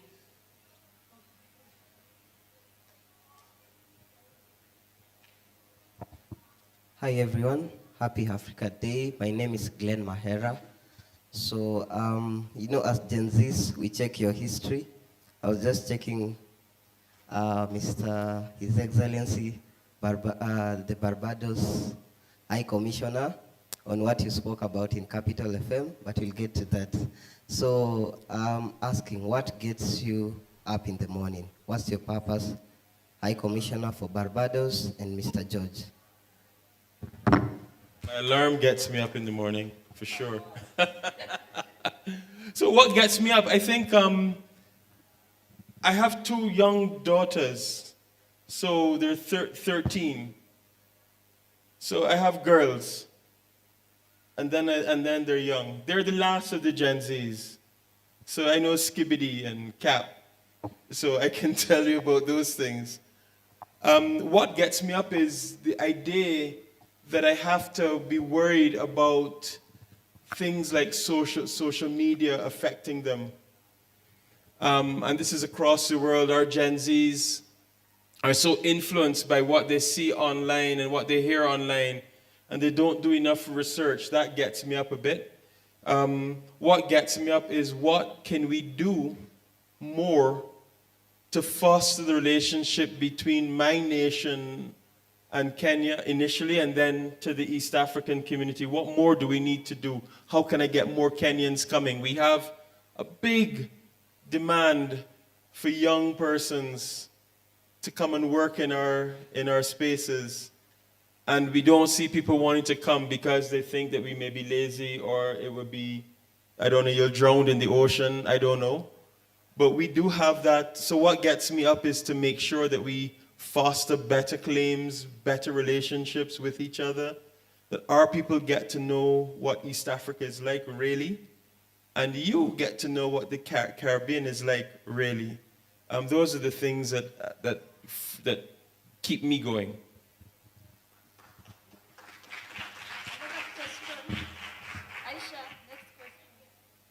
Yeah, so my question is, I'm from Malawi. Was it also meant for me as well? A lot of things get me up in the morning. A lot of them, including personal problems. Shida mingi, yes. But for me personally, I worry about the level at which we are dependent on foreign donors. Me, as a technocrat, as a government officer, I worry a lot, because I look at integration journey, and I look at what we aspire to do, and probably I think we bite more than we can chew. so that you find that almost 70% of the directives and decisions that we take, we don't implement. Why? Because they are dependent on foreign donations. Yeah, that worries me a lot. Thank you. Thank you very much. Question? Oh, thank you. I would love to know why the uniting of countries is only focusing on East African countries, because I'm a bit concerned, like I'm from Malawi, so I wanted to know if some of us can, why are we not being included in that? Thank you. Now, Malawi is free to join EAC. The only thing that I know, Malawi belongs to SADC, the community in the south. Now, to join the community, there are certain conditions that are attached. One prominent one is that you need to have to share a border with any of the partner states. And I'm sure Malawi shares with Tanzania. Yeah, so once they apply, we'll be very happy. To be hallelujah for us. In fact, there was in a forum where somebody asked, EAC is expanding so fast.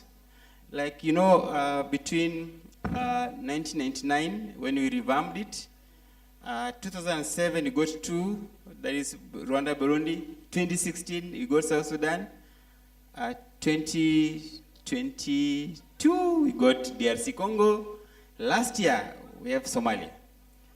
So and there are rumors that Ethiopia might join us.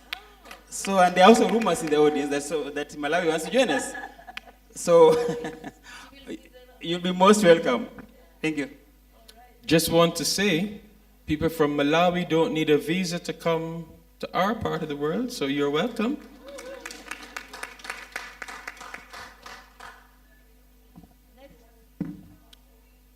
Yes, hello. Joel is my name. Thank you, Dr. Njoki. His Excellency, thank you for your wise words. And Dr. David, asante sana. So mine is actually a bit psychological. What is the psychology of politics? Because fundamentally, humanity or life is unfair, at least according to me. And so the struggle for resources, if you read your history, if you go through books and knowledge, but power influences all these decisions. And as a young man in Kenya, we struggle for inclusion. So how do we fundamentally address the fact that resources are scarce and we need a united Africa? Thank you. My friend, thank you.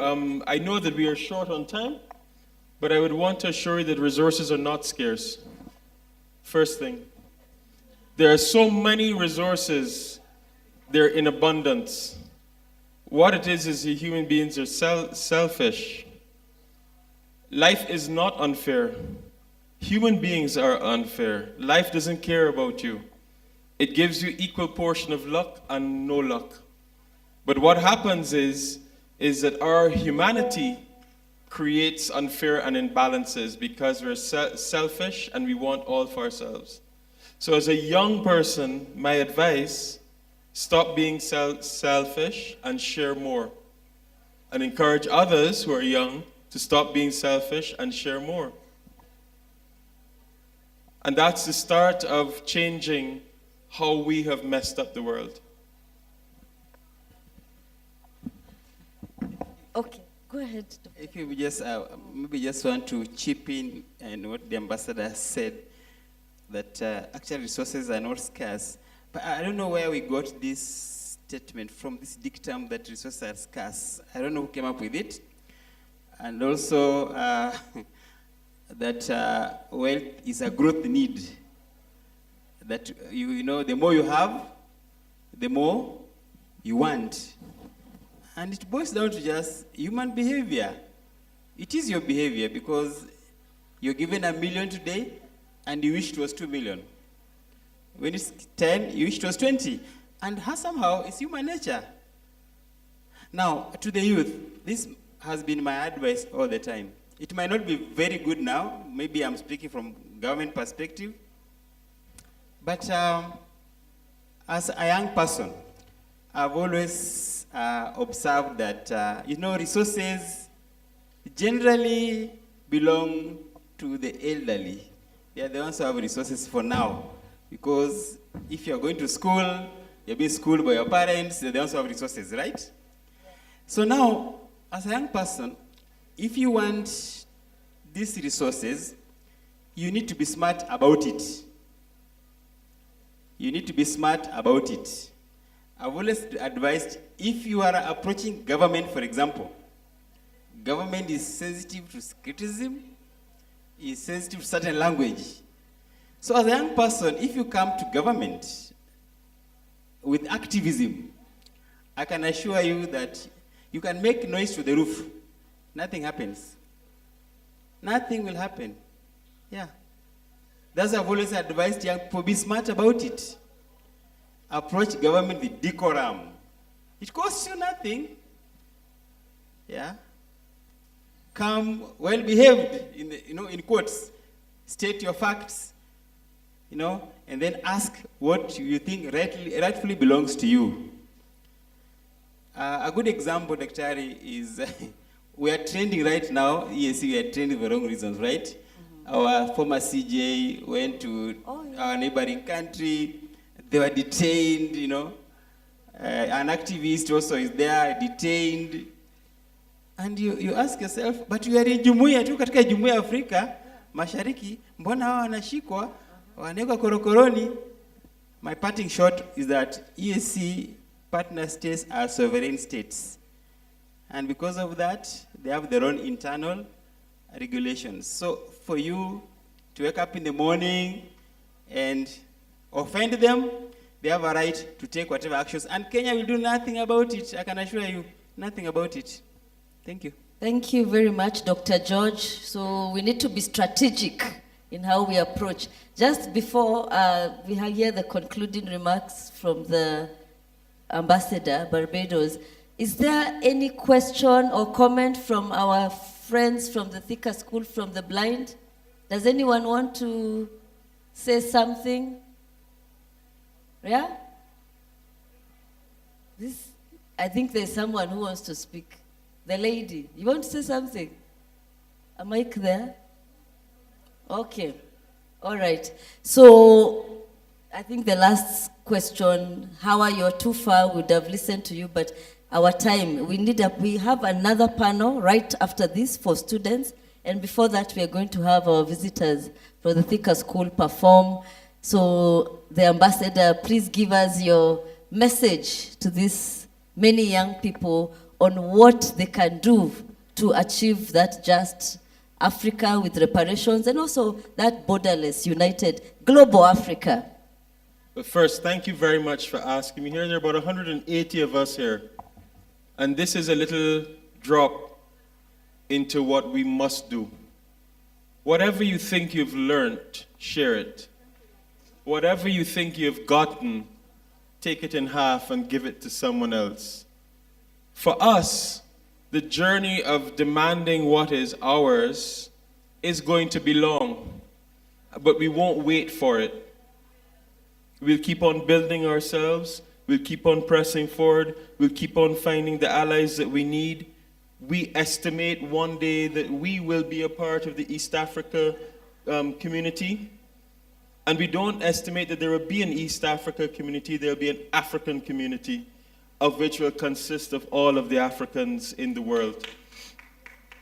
So, for us, and my message to you, is do not see yourselves as only Kenyans or Malawians or Ugandans or Rwandans or Burundians. Don't. You are an African who is living in the state of. Just as Americans are Americans, but they're from Texas and the other places, they're still Americans. We are all Africans. And I encourage you to do one last thing.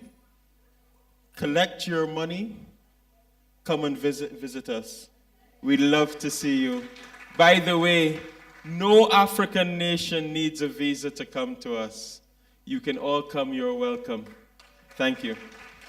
Thank you so much. So thank you. I think I now welcome the MC. This is the end of our panel. Thank you so much, Dr. George and His Excellency, Mr. MacDonald. I think have you all learned something? Yes. Karibuni. Asanteni sana. Asanteni. Thank you. I've really enjoyed Amazing. Let's give them a round of applause for that wonderful panel.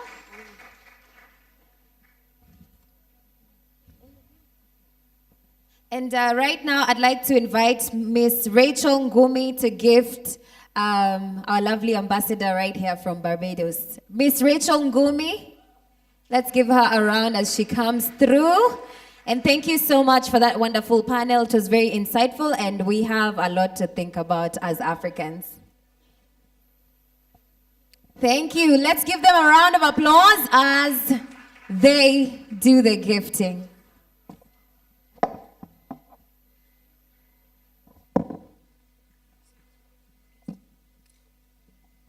And also, I'd like to call upon our guest from EAC to also receive your gift. You have done us proud. Thank you so much, Ambassador, for always making time to come to USIU Africa. What an honor. And of course, a great thank you to all our guests for honoring this invite and to all of you for coming. Thank you. Let's give him a round of applause. And of course, you know it's never a USIU meeting without cake, so don't go anywhere. We're going to be having cake shortly. But right about now, Team Kenya, I hope you guys are ready because you're up next. Let's give it up for Team Kenya with a performance coming right up. Yes, Team Kenya. Mr. DJ. And also, guys, we have some gift hampers from Unilever, which are gonna be coming up. Okay, let's give it up for Miss Njoki, Dr. Njoki, as well as she receives her gift. Thank you so much for moderating that panel. That was absolutely lovely. And right about now, we're gonna be having a performance from Team Kenya.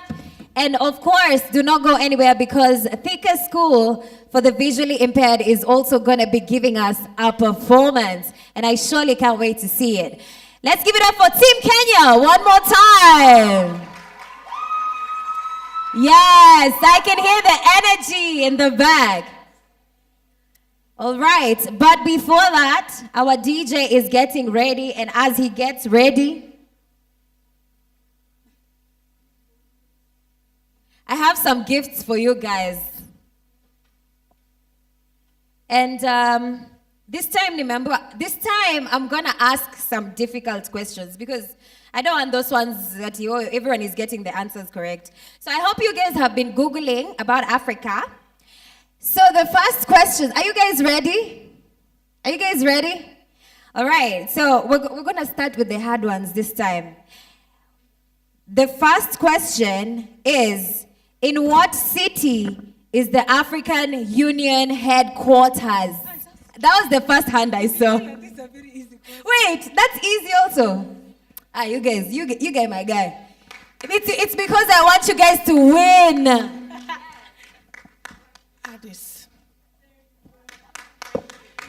I think we need to ask Iviona to ask a bit of harder questions for this crowd.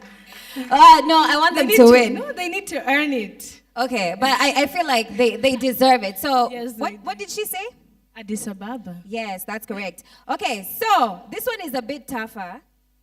What is the name of the longest highway in South Africa? Hey, okay, I see you. I saw you already. Do you know the answer? You know the answer? It's you. You see the lady next to the lady in the blue, bright blue. I saw you. Oh, Stacy. All right. So that's a hard one. Does anyone know the answer we have to that? Rama here. You've already Googled? Okay. We see you. All right. So let's see if she gets a gift hamper. I'm just trying. I think it's the N2. Hey, you're just trying. Through Google, eh? No, it's not. Sorry. Yeah, but close enough. There's an N in there somewhere. So you're back. Yes, Stacy. Shouter. And one. Let's give her a round of applause. Amazing. Aisha, give her a gift hamper courtesy of Unilever. Right about now, let's give it up for Team Kenya.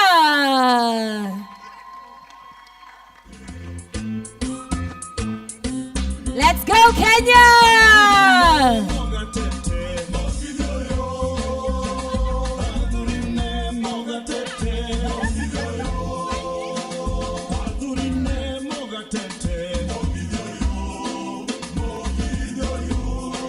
Mama Twine. Susu susu. Odiaga kega baga. Susu susu. Odiaga kega baga.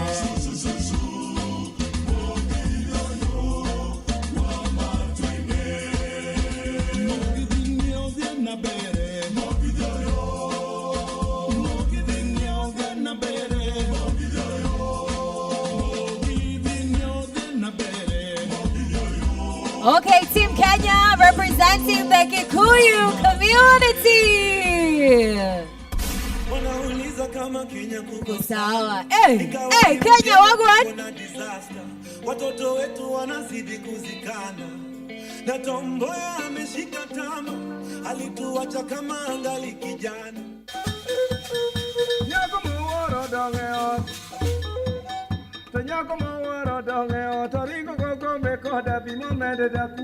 Okay, Team Lua.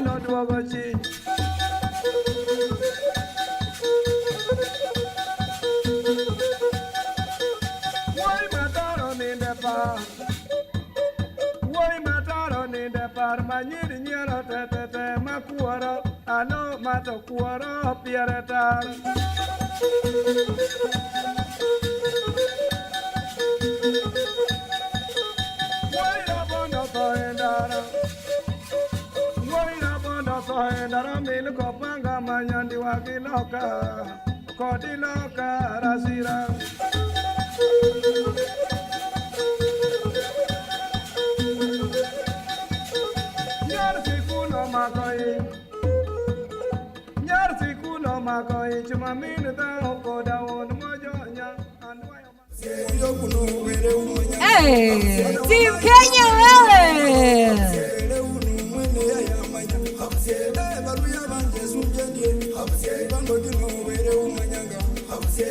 Okay, Team Kenya.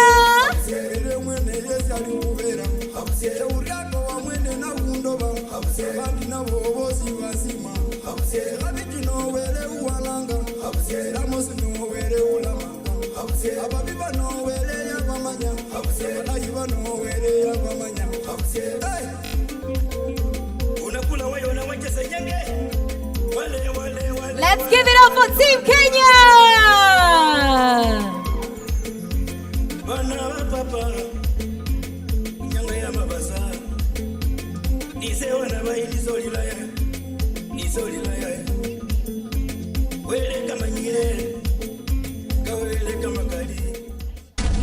How do you tear gas? How do you tear gas a back?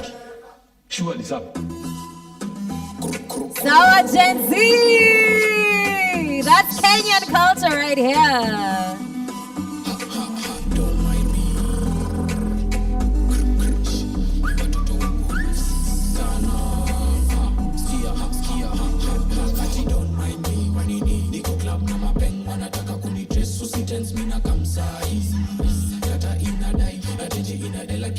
Hey, sawa Gen Z, twende nayo.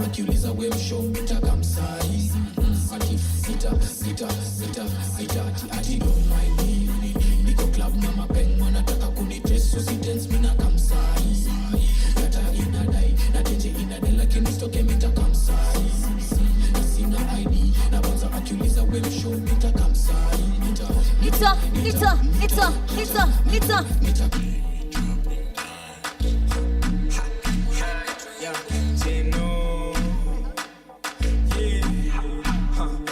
Checking niko bash na magoons matching na mashash wako juu ati busy tiki dance to the tune busy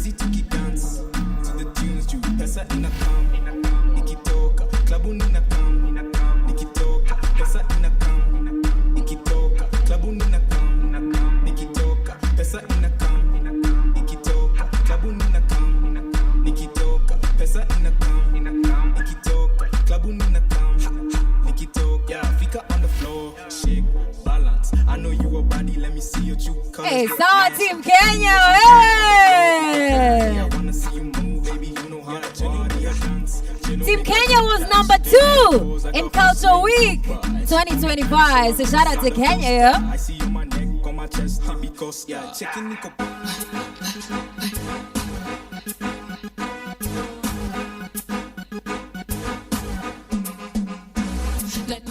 Waiter, shot unapima nje ya malls na bado zijashika. If you know the song, sing along. Kabaya, big bamba. Hey. Tuko jing unacheza maloje. Ukiwasha patia ule sanse. Baby my love, mapenzi undercover. Na ye kuwanda kama kuna Another. Hey. Tangu jana sitemi sitawacha. This is Kenyan unity right here. All the tribes dancing. Unajua masaa Nikki. Rusha unapapa sana Nikki. Tisha we harakisha na Nikki. Na Nikki.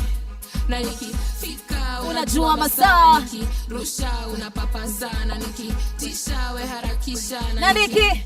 Na Nikki. Nani upendanga machali tu fulani ajangele uchapa bare jamo iko babole shika utatizi na mangoma za jabidi na muwa na mastingo andele boy child anadai nimpatie ka family kama kabi na mili tutoi tu happily misi dem wako settle my dreams reality kula kitu hungry my baby my love mapenzi undercover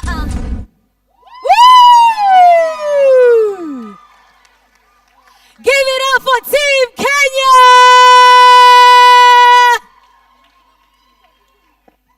Wow, that was so amazing, Team Kenya. Amazing performance by Team Kenya. That was so beautiful. And guys, I just want to urge you guys to come in. We're going to be having cake after this. But right about now, it's time for the final panelists to join us right here on stage. And we're going to be having a discussion on governance in Africa. And our panelists are going to be Mabila Adongo, all the way from Ghana, West Africa. Let's give it up for Mabila Odongo. We're also going to be having one of our SAC student leaders, Dudi Luat. Let's give it up for Dudi, everybody. We're going to be having Mamlaka Asafu all the way from DRC. We also have Nabila Mahmoud Ben Shaban all the way from Libya, North Africa. And last but not least, we have John Gashero from Kenya, East Africa. Let's give it up. Okay, we're going to be having Mohab from Egypt. Yes, let's give it up for Mohab all the way from Egypt. This panel is going to be moderated by none other than Aisha Mohammed. Let's hear it for Aisha.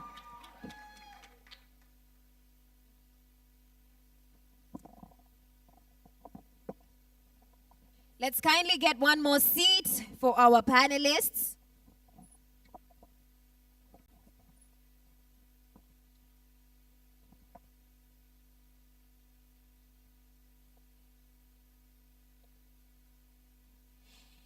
And our panelists for right now, our moderator, Aisha, we are honored to welcome her, as well as the other students that are going to be joining us for this panel on a discussion on governance in Africa. Aisha is a remarkable young leader.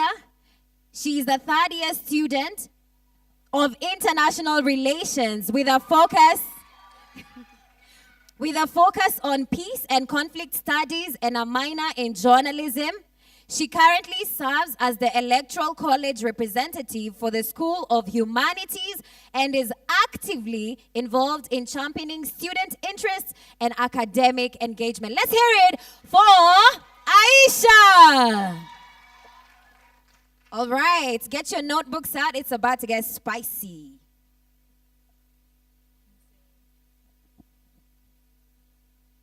Thank you very much, Iviona. Good afternoon, everyone.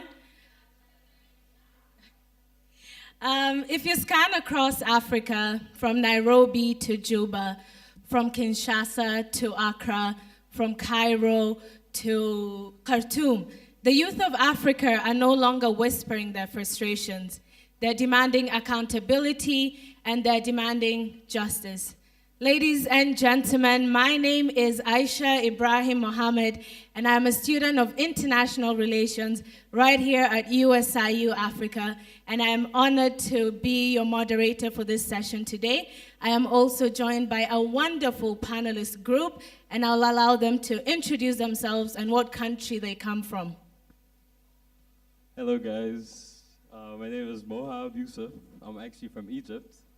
And I was raised in Saudi Arabia, and I study criminal justice, and my minor is international relations here in USIU. Welcome, guys.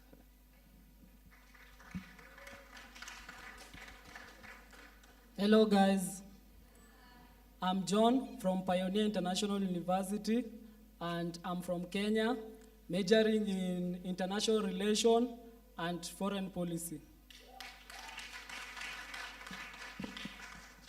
Hi everyone, my name is Evelyn Mabila Adongo. I prefer to be called Mabila. I'm from Ghana and I'm studying epidemiology and biostatistics. This is my last semester, so I'll be graduating in September. Glad about that. And thank you for being here today. Thank you. My name is Dudi Luat. I'm doing international business administration. I'm a member of Student Association Cabinet, that is the chair of Student Council. I'm a South Sudanese, half caste of North and South Sudan, so I will be representing both nations. Yes.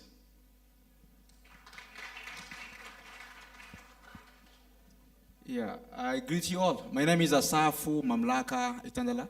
I am a proud citizen of the Democratic Republic of Congo and a student of international relations here at USIU. And so I'll be also giving my insights, but now in the context of the DRC. Thank you. Thank you very much. We could give them another round of applause. I think the beauty of this panel group is it's very diverse from all over Africa. So we have East Africa, North Africa, all of us are represented. So the topic that we're going to delve in today is we're going to look at governance issues in Africa from the youth perspective. And oftentimes we critique bad governance because all over Africa there is bad governance, but rarely do we speak of good governance. So I think my first question to all of you would be, what does good governance look like to you? And do you think your countries are a symbol of good governance? I think I can start with Mohab because he's closest to me. Hello again. So actually good governance it means that justice, fairness, freedom, leader to be honest and cooperate with all the citizens, open elections, stronger laws, create more health services and more education, and most important thing, actually fight corruption. Thank you.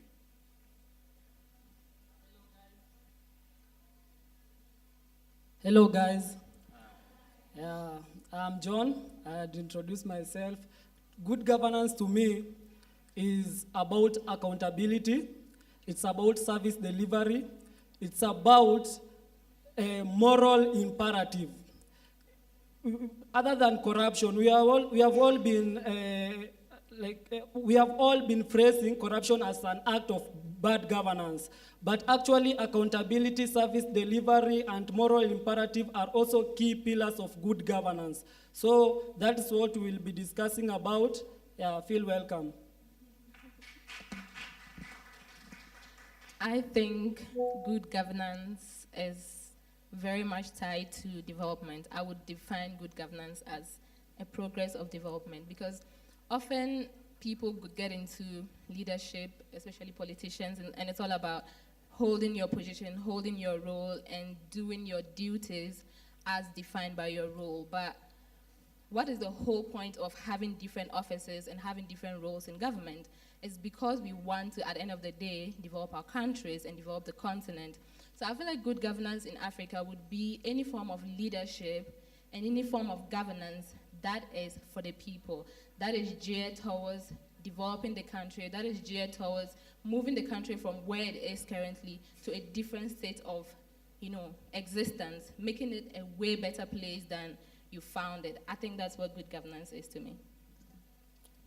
I take these issues to personal because governance is key. Is key for a better future for Africa.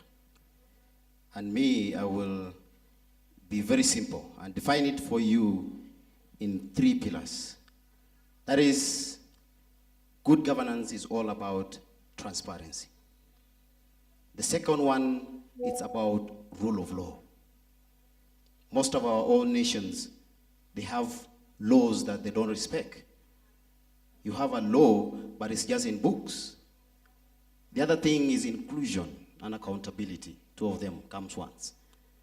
Good governance involves you being able to recognize that no matter the gender, no matter who you are, you can be able to lead your nation. You can be able to contribute to a better future of your own nations. Thank you. Yeah, I happen to come from one of the most precarious parts of the DRC, the eastern part of DRC. And I remember I was given a chance to give a lecture in one of our classes here. And I gave them a story of how, I think I was standard 4 then, or primary 4. And then there were gunshots everywhere. And so there was this stampede. And I remember we had to use windows to move out. But unfortunately, not everyone believed it, and they thought maybe I saw that in a movie. But it is a reality that I actually lived. And I can tell you that we have millions of young men in Africa who are living that reality. Why am I bringing this up? To me, like I said in the very first place, I'll be defining this in the context of my country. If our country cannot protect its citizen, then to me, it's weak. I'm not trying to say Congo is a failed state because it is not. It is a fragmented state to me. So to me, it's more of protection of the citizen. Because unless we have peace or protection, what you call security in other words, then we'll never achieve anything else. I think I'll stop at that point for now. Thank you. Thank you very much, and I feel like that are very insightful responses. My next question will go to Malaba. I liked how you say good governance is also involvement. We know at least 70% of the population in Africa is below 30, and yet our leaders are 60 plus average going up. So why do you think the youth are always locked out in these political matters? Malaba. Mabila. Yes. Okay, so I feel like one thing is how the political systems are set up in Africa is not for whoever has the capacity to do it. It's more about who knows who and who has the right amount of connection and have been in the system for long. And that's why it's really hard for young people to get into governance in Africa, because you're a young person, very ambitious, you want to do so much for the continent. But who do you really know? Like, how much money do you have? What do you have to show for people to actually put you in a state where you can have that amount of power to influence governance in your country? So that's why most African young people, we are not able to get into power, we are not able to get into leadership. Take, for example, Ibrahim Traore. He's the youngest leader in the entire world. He's the youngest head of state in the entire world, and he's doing marvelously well. So I think that is an evidence that young people can actually lead and lead awesomely. It's just that the states are not set in a way that gives us opportunity, and that is because it favors a system. It's a system that keeps on favoring those that already have predisposition to it. So families that have predisposition to it, people who have relatives or maybe friends or have been in parties and have been predisposed to that. So it takes a really long time to get to that point where you have that amount of influence. And if it was based off on capacity, then young people would have been more able to participate in governance in Africa. Thank you very much. As we speak of young population and the youth. Allow me to bring it back home in Kenya. The Gen Z movement, reject the finance bill, Ruto must go, one-term president, all this. We were retweeting, tweeting on X. We had spaces where we were being educated on our political rights, on what the finance bill is about. So I think to John, what do you think about the Gen Z movement? And do you think this was a sense of political awakening, or was it just a sense of passing without change? No, to me, I will say that the Gen Z movement was a sense of political awakening in Kenya, because if you look at the words of Thomas Sankara, says that revolution is not a moment, it is a process. So it means that whatever Gen Z did last year in the month of June, was it June? June, whatever that they did eventually will come to be realized later. But it will come to be realized later if we have we set effective institutions to ensure that when we raise our issues in the X platform, as you say, we have Kenyans on Twitter, the KOT, whereby during the anti-finance bill protest, a lot of Kenyans were gathering. Those who are educated, educational elites, some of you, I know who you are here, you joined those spaces. We were like informing each other. It was about information. And like the politics in Kenya is much more of patronage system of politics and gatekeeping. In that, whenever we raise our issues as youth, even the representation, we have 5% of Kenyan youth are being represented in the National Assembly, which is a very narrow number compared to the numbers of MP in Kenya Parliament is 349. If you ratio that, it will be 15 to 20 youth ambassadors who have been sent there to the Parliament for elective or appointive position. So it means that they cannot be able to advocate more for the issues that the Gen Z are facing. And that is why I'm saying that whatever Gen Z did during last year of an anti-financial protest will come to be realized eventually, because they called for accountability and things are changing. We think that political spaces in Kenya are now taking a shift. You find that people are calling more for issue-based politics rather than dynasty. Yeah. Thank you very much for that wonderful response, John. And a lot of youth speak up. I mean, we take it to the streets, we take it to social media. I mean, with the rise of social media, it's also bridged that gap of, we get to also participate in citizen journalism, so news gets to you faster. But a lot of us do not run for political offices. Maybe it's this preconceived notion that politics is a dirty game, politics is full of manipulation. I had the same notion, I had the same ideas, and I think I've spoken to my political professor, Dr. Njoki, who's reconstructed my mind when it comes to this. So Mohab, why do you think the youth are hesitant when it comes to running for office? So when it comes to actually Egyptian young men, they avoid a lot of politics because they think the system feels closed or way risky. They're going to get targeted by just speaking out. And many think their voices are not even heard. And politicals and also feel, it also feels away, really far away from their daily problems. So that's why, to change it actually, we should make it a safe space for our youth to speak, more community, more political training, leaders who actually listen to the youth and make it more life decisions for their future and involve youth more in actually politics. Thank you, Mohab. I think we've heard this as a recurring theme: accountability, transparency, involvement. This is what the youth are crying for. This is what they deserve to be given for good governance. And if we look at, I'll come to my friend in DRC, Mamlaka, who is a very good friend of mine. Mamlaka said to me and to the rest of our class one time that peace is a privilege that you do not know you have until you lose it, sorry. And Congo has one of the richest minerals worldwide. I mean, it's the richest country when it comes to minerals, around $24 trillion. But this has not translated to any economic activity in Congo. It's one of the poorest countries as well. I think we call it the resource curse, where a country that has a lot of resource tends to be in conflict. And I think I would rather hear it from Mamlaka, because he could give, as a Congolese, he could give his take. What are some radical changes you think should take place in Congo for at least this wealth to translate even into good governance? Yeah, thank you so much, Aisha. We also call it the Dutch disease. And I think we've been suffering from that. That is for the case of Congo for a very long time. I think we need to shift our attention for a very long time, when people see Congo, all they see is just the underground mineral. But I think Congo has more than just minerals.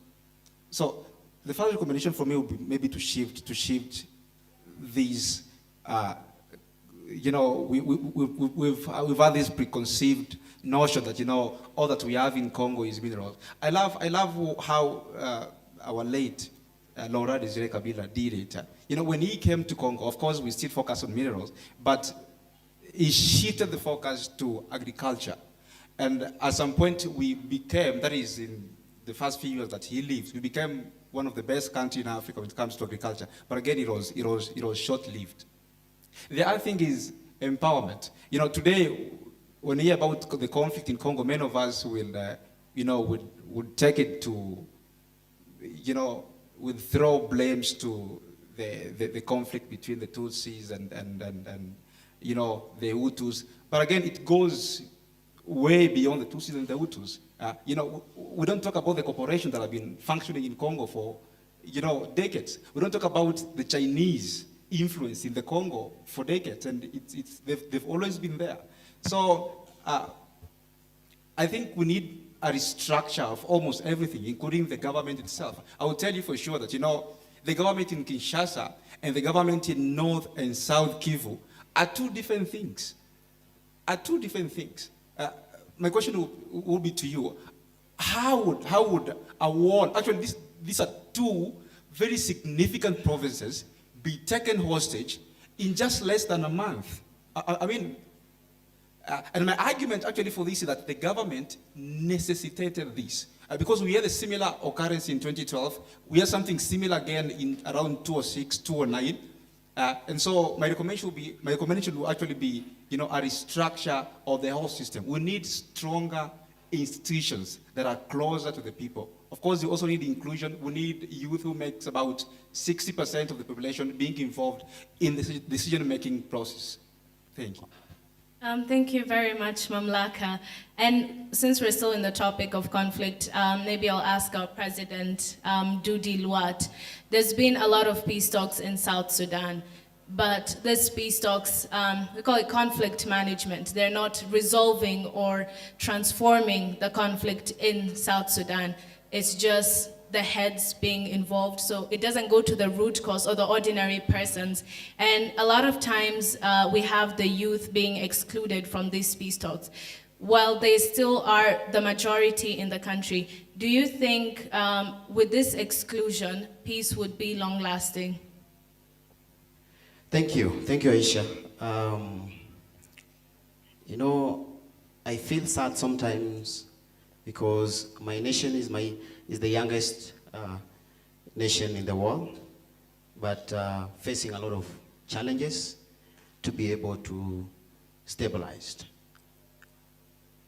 There's one thing, if I can quote the IDPSA, that is in 90s, the PWD in South Africa, they used nothing about youth without the youth.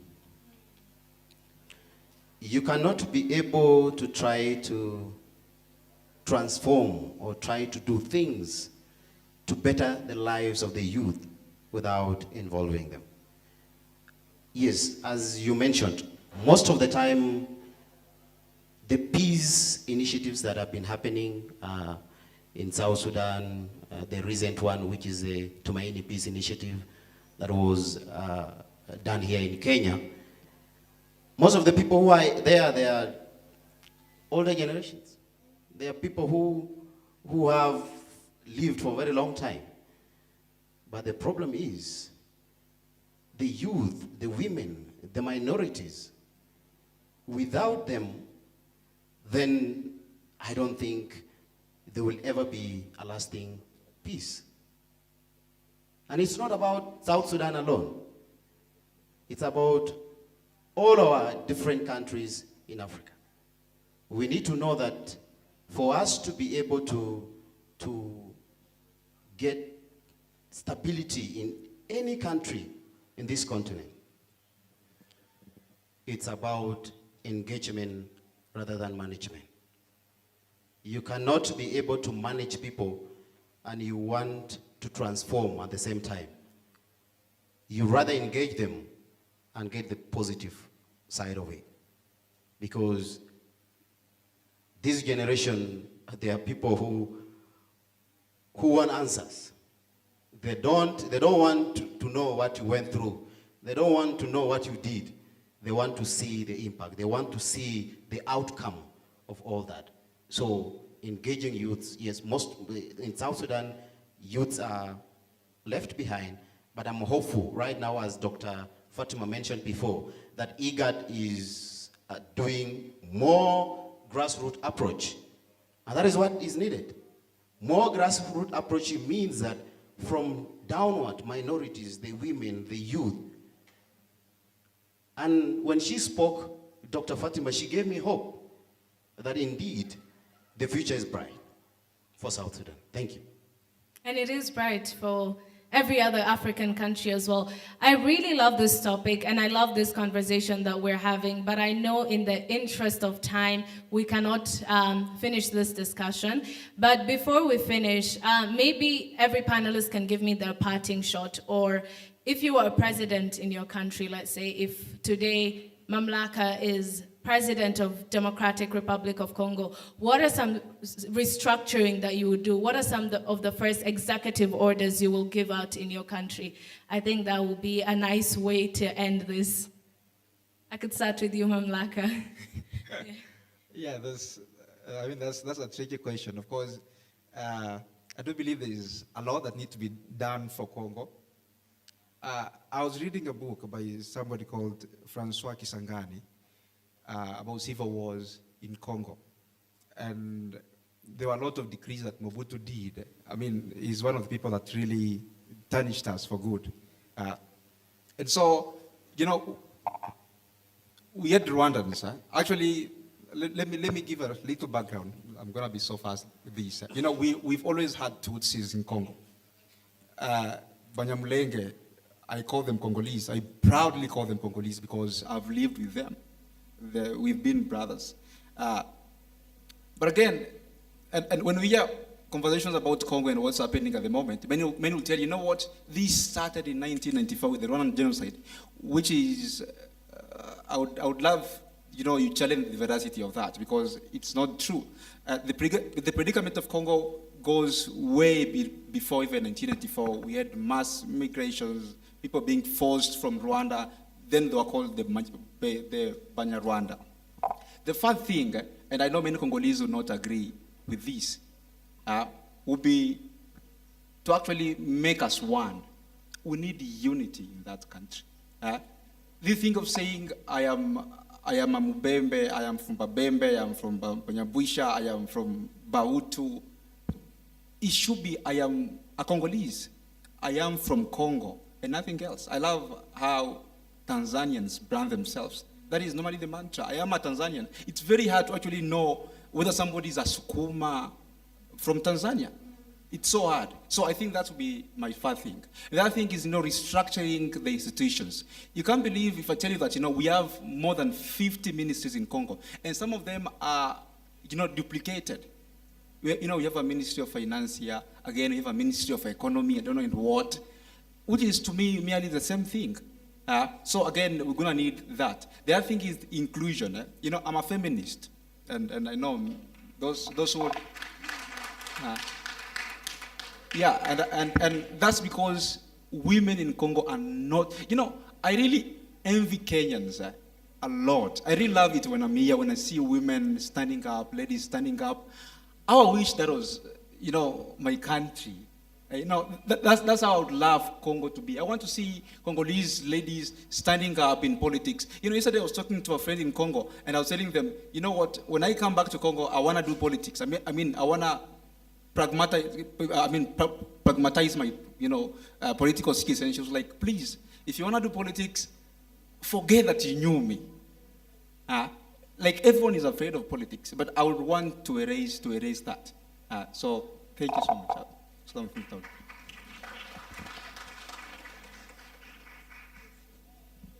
Oh, thank you. On the same, Yes, I think all our countries have similar problems. If you are a very good analyst, you will be able to find out that the highest percentage of countries in Africa, they have similar problems. If I can talk about the reforms that I can be able maybe to do if I'm the president, hopefully, yes. It's the aspect of cutting that I'm a Dinka, I'm a Nuer, I'm Equatorian, and all that. That is the first aspect that needs to be cut off. The second one is to do youth quotas. You involve youths in each aspect, each political aspect. Because, youths are not just fighters. Let me tell you, youth are not just fighters. They are not just people you can use, or you think they are people who just want to fight and all that. Youths are educators.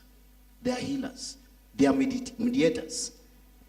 And if you are able to use them in decision making, policy making, then definitely you will be able to have a good nation.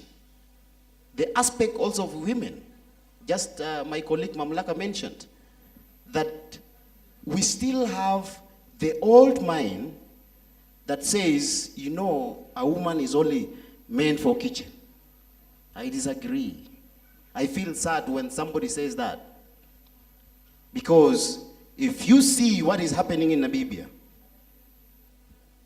then you will prove that statement that says that women are only meant to be in the kitchen.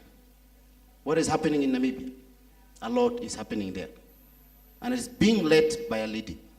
And a lot of reforms are being made. So one of the aspects that the system that I will be able to put in place is to have as many women, as many young women, young ladies in the system, in the political field, in decision making, and also the minority communities. Most of our countries, we say the largest tribe in the country is the one that has to make decisions, which is not supposed to be. If we can be able to involve every community, in short, not even community, every individual in that nation, regardless of who they are, in decision making, then we have positivity in the future. Thank you.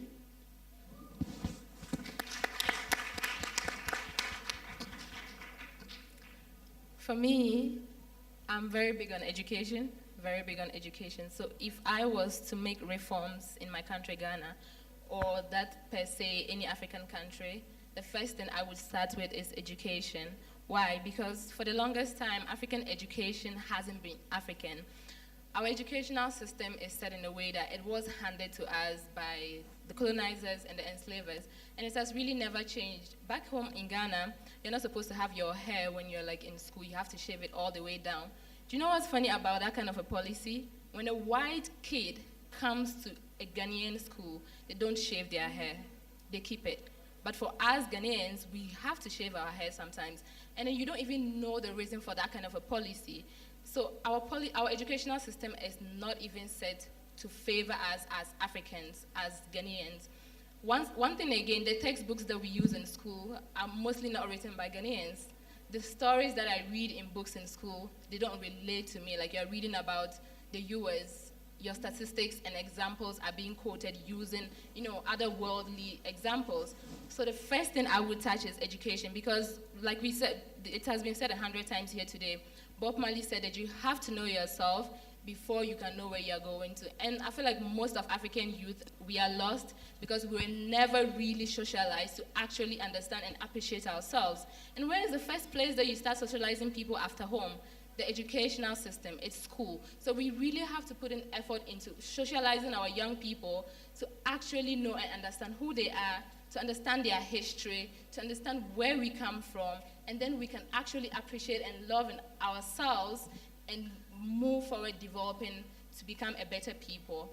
I also say this because education is the root of everything. Whether you're going to become a doctor or you're going to become a teacher or you're going to become a politician, the background of your education, the kind of perception you have, the kind of ideals you have, it's all based on what kind of education you were given. So that's the one thing that I will focus on. The next thing will be health, because health is a very huge issue in Africa.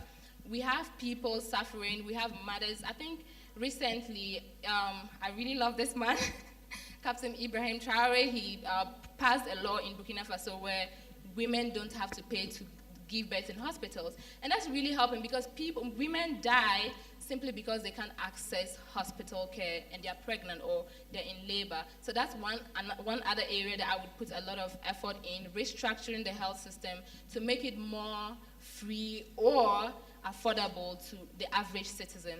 The other thing that I would like to focus on is production. Africans, we are very chilled being the consumers, and we've always been consuming goods from the West. But what's crazy is we have like very beautiful talents in Africa. There are people making like cars out of nothing, making cars that can move using water or radio waves, and we are not actually pushing those people. We're not supporting them. We're not giving them the amount of support and resources they need to actually produce in large scales and then export to other parts of the continent or even other parts of the world. So that's the other thing that I'd really want to focus on if I had the opportunity. And the last one would be on inclusivity. We've all spoken about inclusivity, and I just want to say, just look at us, look at everybody seated here. If you remove the moderator, I'm the only lady in the panelist. That's 1 to 4, 1 to 4.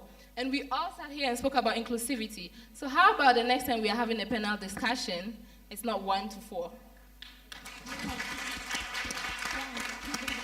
I think we should be practical. I think we should be practical in everything that we do. We are the young people. We are saying we are going to lead Africa. So if we are going to lead Africa, it should be obvious in everything. Even if it's class, and you're having a class rep, and it's a girl this time around, the next time it should be a boy. Let it be practical in everything that we do, because you can't wait till when you become, the president or minister someday, you start doing inclusivity and all that stuff, or you start being transparent. Mr. President, I know you are a very transparent person. I just want to speak there to the student government, student leadership. Wherever you find yourself as a young person, try to be transparent. Try to practice those rules. Try to be integral, be inclusive. Because if you don't take the baby steps, trust you me, you will not get up one day and when you're in the high position, you know how to actually practice good governance. It starts from below. Thank you all.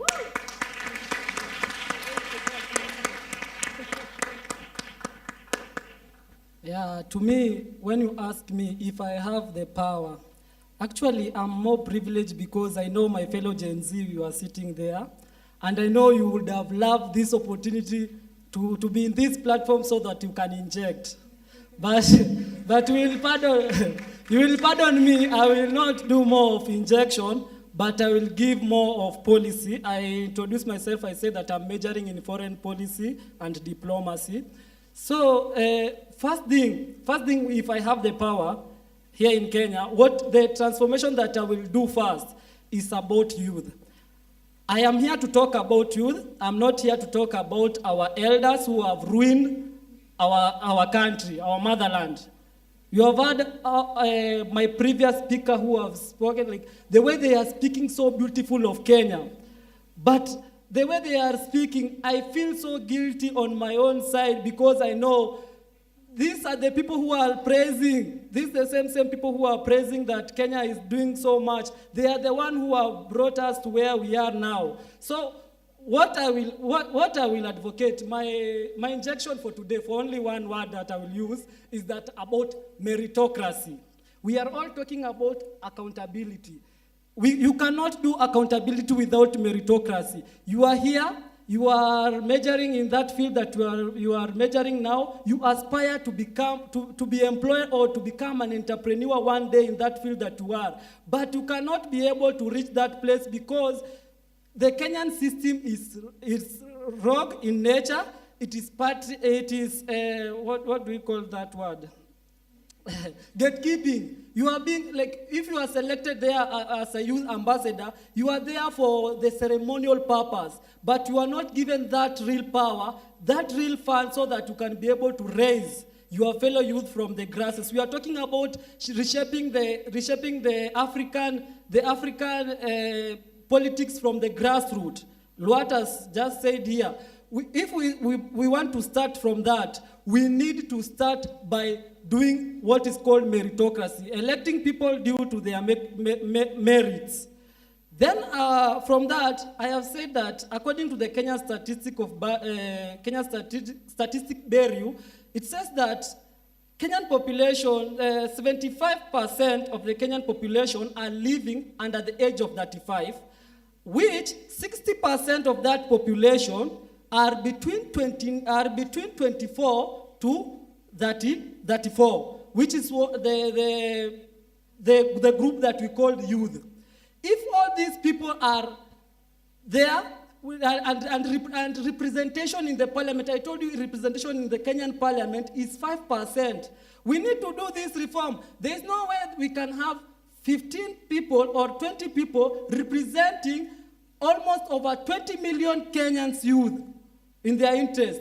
The issue of gatekeeping, that is something, if I have the power, I will remove it with all the power that I have. Then secondly is about somebody who has just, I'm sorry to say this, but there was a panelist who has just come before we arrived. And the panelists, I don't want to mention the name, but he has said that we need to approach those public offices with decorum. Decorum. Quote that word, decorum. If we want accountability, we cannot knock in those offices with decorum. We need to speak up our voice. That is what they want. That is, we raised our issue like in the finance bill last year. We raised our issue. They told we are going to change. And then what did they do? They did a recycle of the leaders who are there. So it means that they did not help us. What we need is that we do not need to be told that we need to knock on those offices in decorum. Rather, what we should do, because I'm not here to argue, I'm here to give what we should do. What we should do is that it's about working together with the relevant institution. There is a notion that after the finance bill 2024, we were told that, if you had a political party, if you had a representative, things could have worked. But I'm very happy that it happened the way it happened. Because why?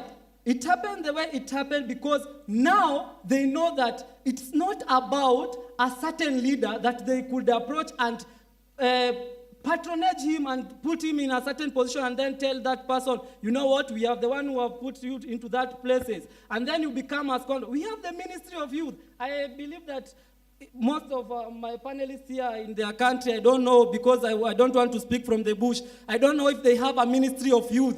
But in Kenya, we have the Ministry of Youth, but it's not helping the common mwananchi. We are talking about grassroots. They are just implementing things from there, and then we are being told that, yeah, you know what, this is what we have signed, and then you need to do public participation. But we were not involved in those sittings.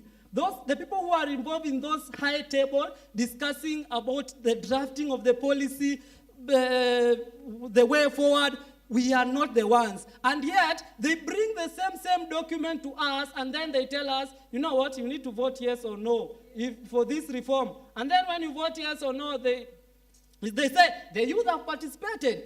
We have involved the youth. That is not involving. The involvement of the youth, my fellow panelists, you can borrow from me this one. The involvement of the youth is that you need to advocate to be on those tables. When they are being discussed, don't say that, you know what, we have the funds, they won't allow you. You need to be there when those policies are being formulated so that you can be able to understand, and you can also be able to share it with your fellow youth and be able to push this spirit of Pan-Africanism and to make Africa grow. Lastly, you know, in Kenya we have a word that we call let's inject. Lastly, there is this issue called Council of Elders, religious elders, and I don't know, representative of a certain community. When the performance were performing here, you had some people mentioning, I'm from Luo, the Luo community, Kikuyu community, Maasai community. Do you know that when decisions are made for this, for leadership position in those counties where they are representing, youth are not involved? We are told, we sit down, we just relax, we are there on our form browsing, and then we are told, you know what, as the leaders of the Kikuyu community, the Kiama, or the Jurunjeke, we have decided that we are going to support a certain politician. And then we are told to support that person. That is the problem. That is the problem that we need to fix. The solution is that we need to have a council in Kenya whereby if we want to tell us that we want us to support a certain politician, so for his aspiration to become a certain, to hold a certain seat, you need to put us at that place, ensure that this person has our interest. Because that is the problem. They don't have our interest. It is patriarchy. And you know, politics in Kenya, not only in Kenya, but also in Africa, is transactional. I am very sure that here in the room, we have politicians and aspirants who want to become politicians in the future. But I will tell you clear and concise that it will be very difficult for you. Because what? You lack the fund. You lack the fund because, because you lack that fund, and I have said that politics in Africa is transactional, you will find it difficult for you to ascend into that seat. So those are the reforms that I would have loved if I had that position to make. Yeah, thank you. Thank you very much, John. And as a Kenyan, you would definitely have my vote after that. I'm voting for you. Let's put John's name on the ballot. Ladies and gentlemen, give another round of applause to John, please. And lastly, we have Mohab. So you actually proved a lot of points that actually supposed to be impressed in all over Africa, not only special countries. But it's actually education and health is the whole form of any type of country, and then more stuff actually comes from it. But what I believe actually I need to do is actually impress law in schools, as it's chemistry, physics, and all of that. Because a lot of people actually don't know their rights at all. And it's a big percentage. And it will actually help protect the law, protect everybody in this world. And lastly, because you had actually said all the points, it's the same thing. Uniting Africa. No borders, no this jail thing, because we're not animals at all. And this jail thing doesn't actually help any type of human being. It doesn't fix any problem, actually makes it worse. So that's my main thing. Actually, law has to be taught in school, like chemistry, politics, all of that, involving youth in future and impressing the future will actually help a lot. Not only removing the elders, because without the elders we're nothing, actually. Yes. So we're actually a whole big team. But law, actually, is the must. Thank you very much, Mohab, and thank you very much to all our panelists. I think for me, my parting shot would be educate yourself, honestly. Civic education, know your rights, know the political systems in your country and how you can contribute to it, and decolonize your mind. I mean, if we're celebrating Africa Day, let us decolonize our minds. Let us take pride in our African identity, in our cultural attire. And shout out to everyone that wore their African and cultural attire. You absolutely look gorgeous, so please give another round of applause to yourself. Thank you very much to our panelists. I would have loved to continue this conversation because I know we have a lot to say. But in the interest of time, I think I will be handing the microphone over to Ms. Iviona. And thank you very much once again for attending the first ever Africa Day right here at USIU. Your attendance is appreciated, and have a lovely rest of your day. Thank you very much. Wow, what an insightful panel. I am so excited. You guys gave us such good words, and especially our Kenyan here, our future Mr. Someone, hopefully the president, because he sounds very, very passionate about that, and I hope that every youth would have that mentality. I think we'd be so far right now, because that's how student leadership graduates into country leadership, into world leadership. Amazing. Thank you all for still being here, by the way. Right about now, it's finally that time that we're going to be having a wonderful performance. So if we can get these chairs taken care of, we are honored to be joined by the thickest school of the visually impaired, and they're about to work some magic on this stage. So let's get excited. Let's give them a huge round of applause for being so patient and for being here with us today. Let's give it up for the Thika School of the Visually Impaired. But before that, Sibongile, we have a gift for you. Let's give it up for Sibo. Sibongile. This is the lady that did the spoken word earlier that was so touching. Gave me goosebumps, literally. A passionate young lady.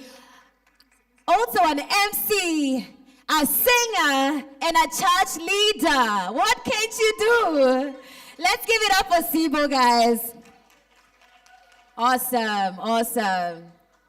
Amazing, love that. As the school makes their way, I'd like to let you know that we've come to nearly the end of our ceremony today. We're going to be doing some cake cutting right at the parking lot, at the Unilever tent. So after this, please join us for the cake cutting. It's going to be delish.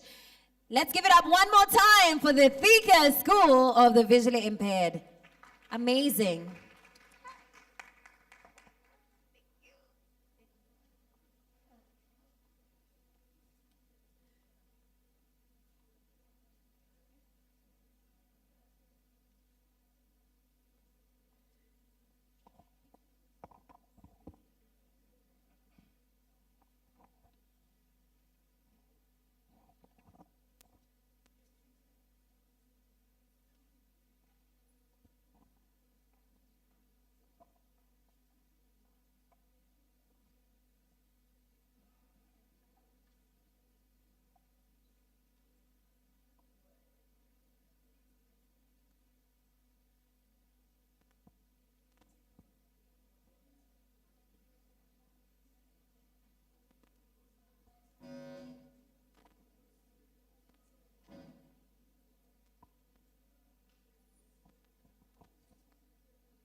Okay.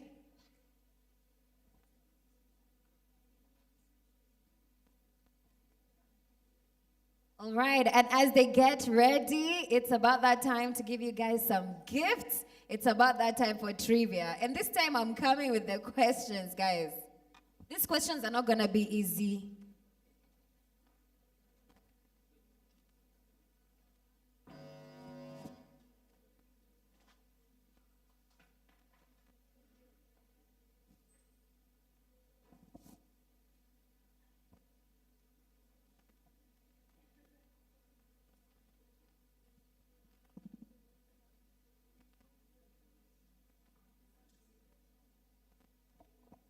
All right. So the first question, we're going to be doing two courtesy of Unilever. Oh, this one is courtesy of Africa Bliss. All right. So the first question, whoever gets this is going to get a gift hamper. This is for two of you. The first question is, sawa. What is the name of the famous park where you can see the big 5 animals? Yes? The name of the famous park where you can see the big 5. Like, that's the only park you know. Savo East. Okay. Another guess? That's wrong, honey. That ain't right. And I told you these ones are gonna be hard. Okay, this might sound typical, but Nairobi National Park? No, wrong. Don't Google. Okay, Aisha, I see. There's a blonde over there. Oh, yes? The Serengeti. Wrong. Yes, Aisha, let's switch lanes. Niliwambia the Zaroundi. This time they're gonna be hard. Sorry, I keep forgetting and speaking Swahili. Hi. Hello.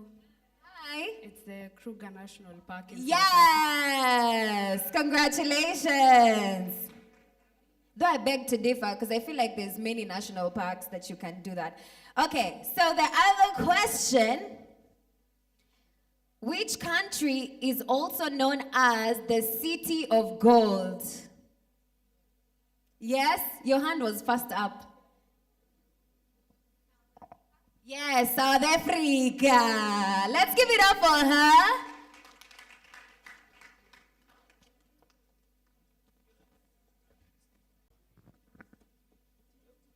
Okay, so thank you so much to our participant. Okay, so they have a slight issue with the piano and they're gonna sing without it. So let's encourage them. They've come all the way to USIU Africa, such a unique, gifted group. Let's hear it for the Thika School of the Visually Impaired. Let's hear it, guys, come on.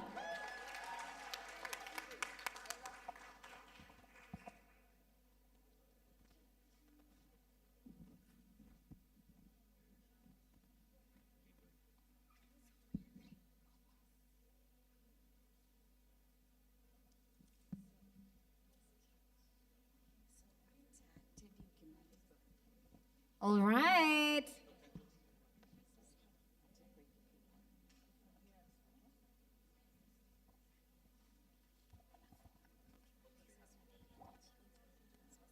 And after this, we're going to be cutting cake, so don't go anywhere.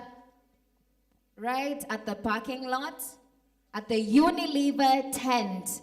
So stick around for some yummy, yummy vibes. And that cake is 20 kgs, guys.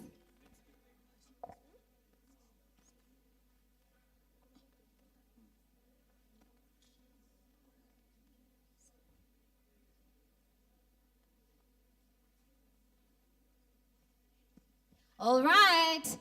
So here goes the Thika School with a presentation. Let's hear it, guys.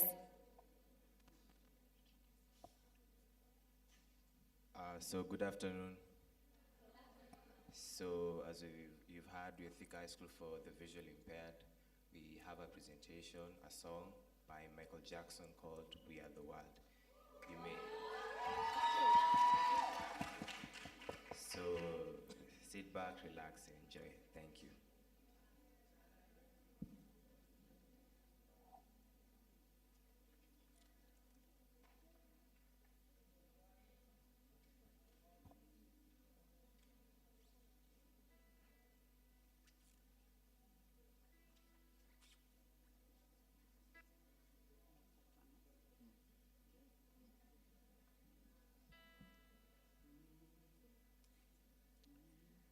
There comes a time when we hear certain call, when the world must come together as one.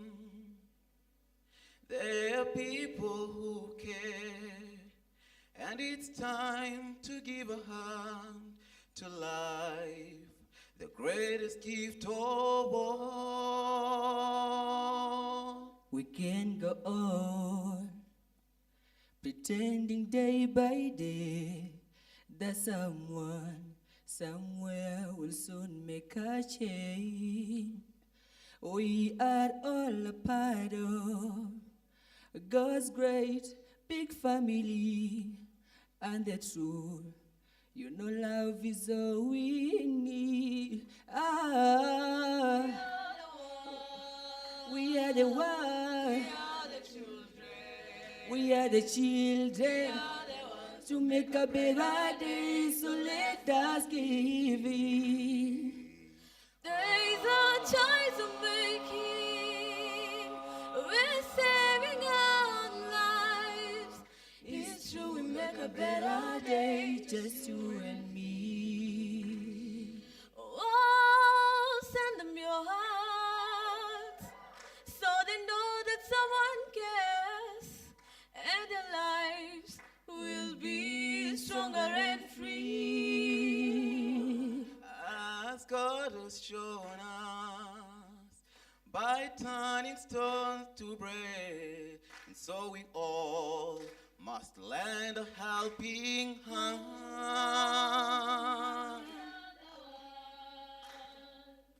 We are the children. We are the ones to make a better day, so let us give it. There is a choice of making. We're saving our lives. It's true, we make a better day, just you and me. We are the one. We are the one. We are the children. We are the children. To make a better day, so let us give. There is a choice of making. Choice. We're saving our lives. It's true, we make a better day, Just you and me.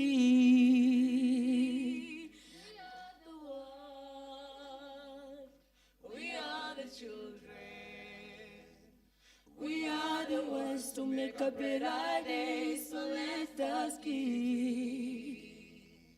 There is a choice of making. Oh, make it. We're saving our lives. It's true, we make a Better day, just you and me.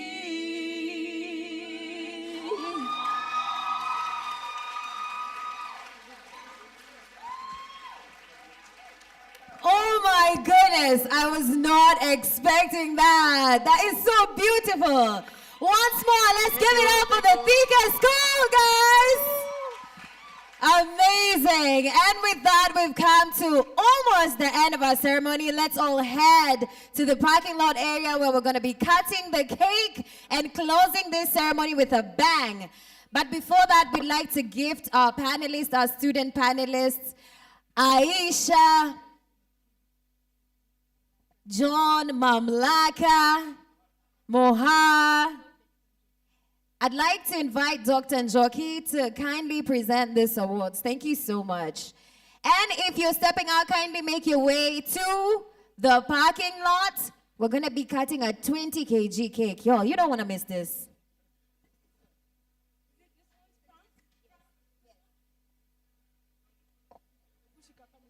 Thank you so much, Thika School. That was so beautiful. And turns out you didn't need a piano. You guys sounded amazing.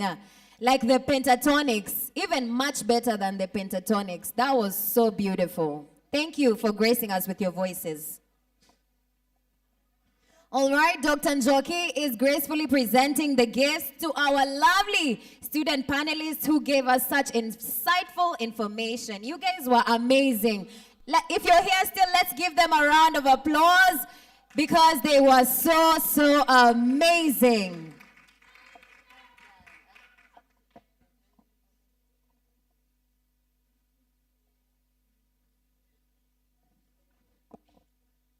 And now,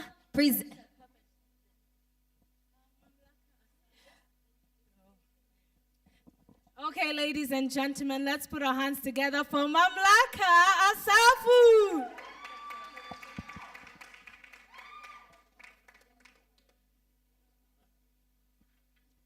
Up next, we will have the future Kenyan president, Mr. John.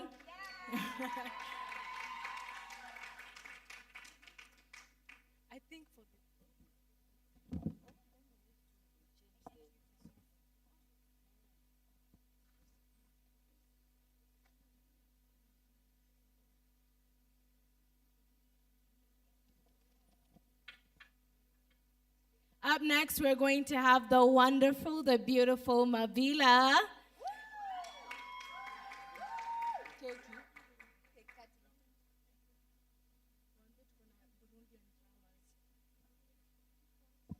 Up next, we have all the way from Egypt, Mohab.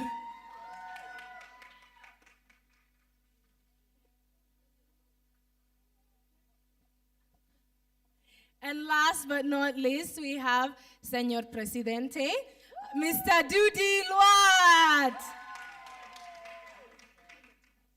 And with that, we are coming to the close of our ceremony. Thank you so much to Dr. Njoki and all the student panelists. Let's kindly make it to the parking lot. We have the Burundian drummers doing their thing, and we're going to be cutting cake. Thank you so much for being a part of history at the very first Africa Day at USIU 2025.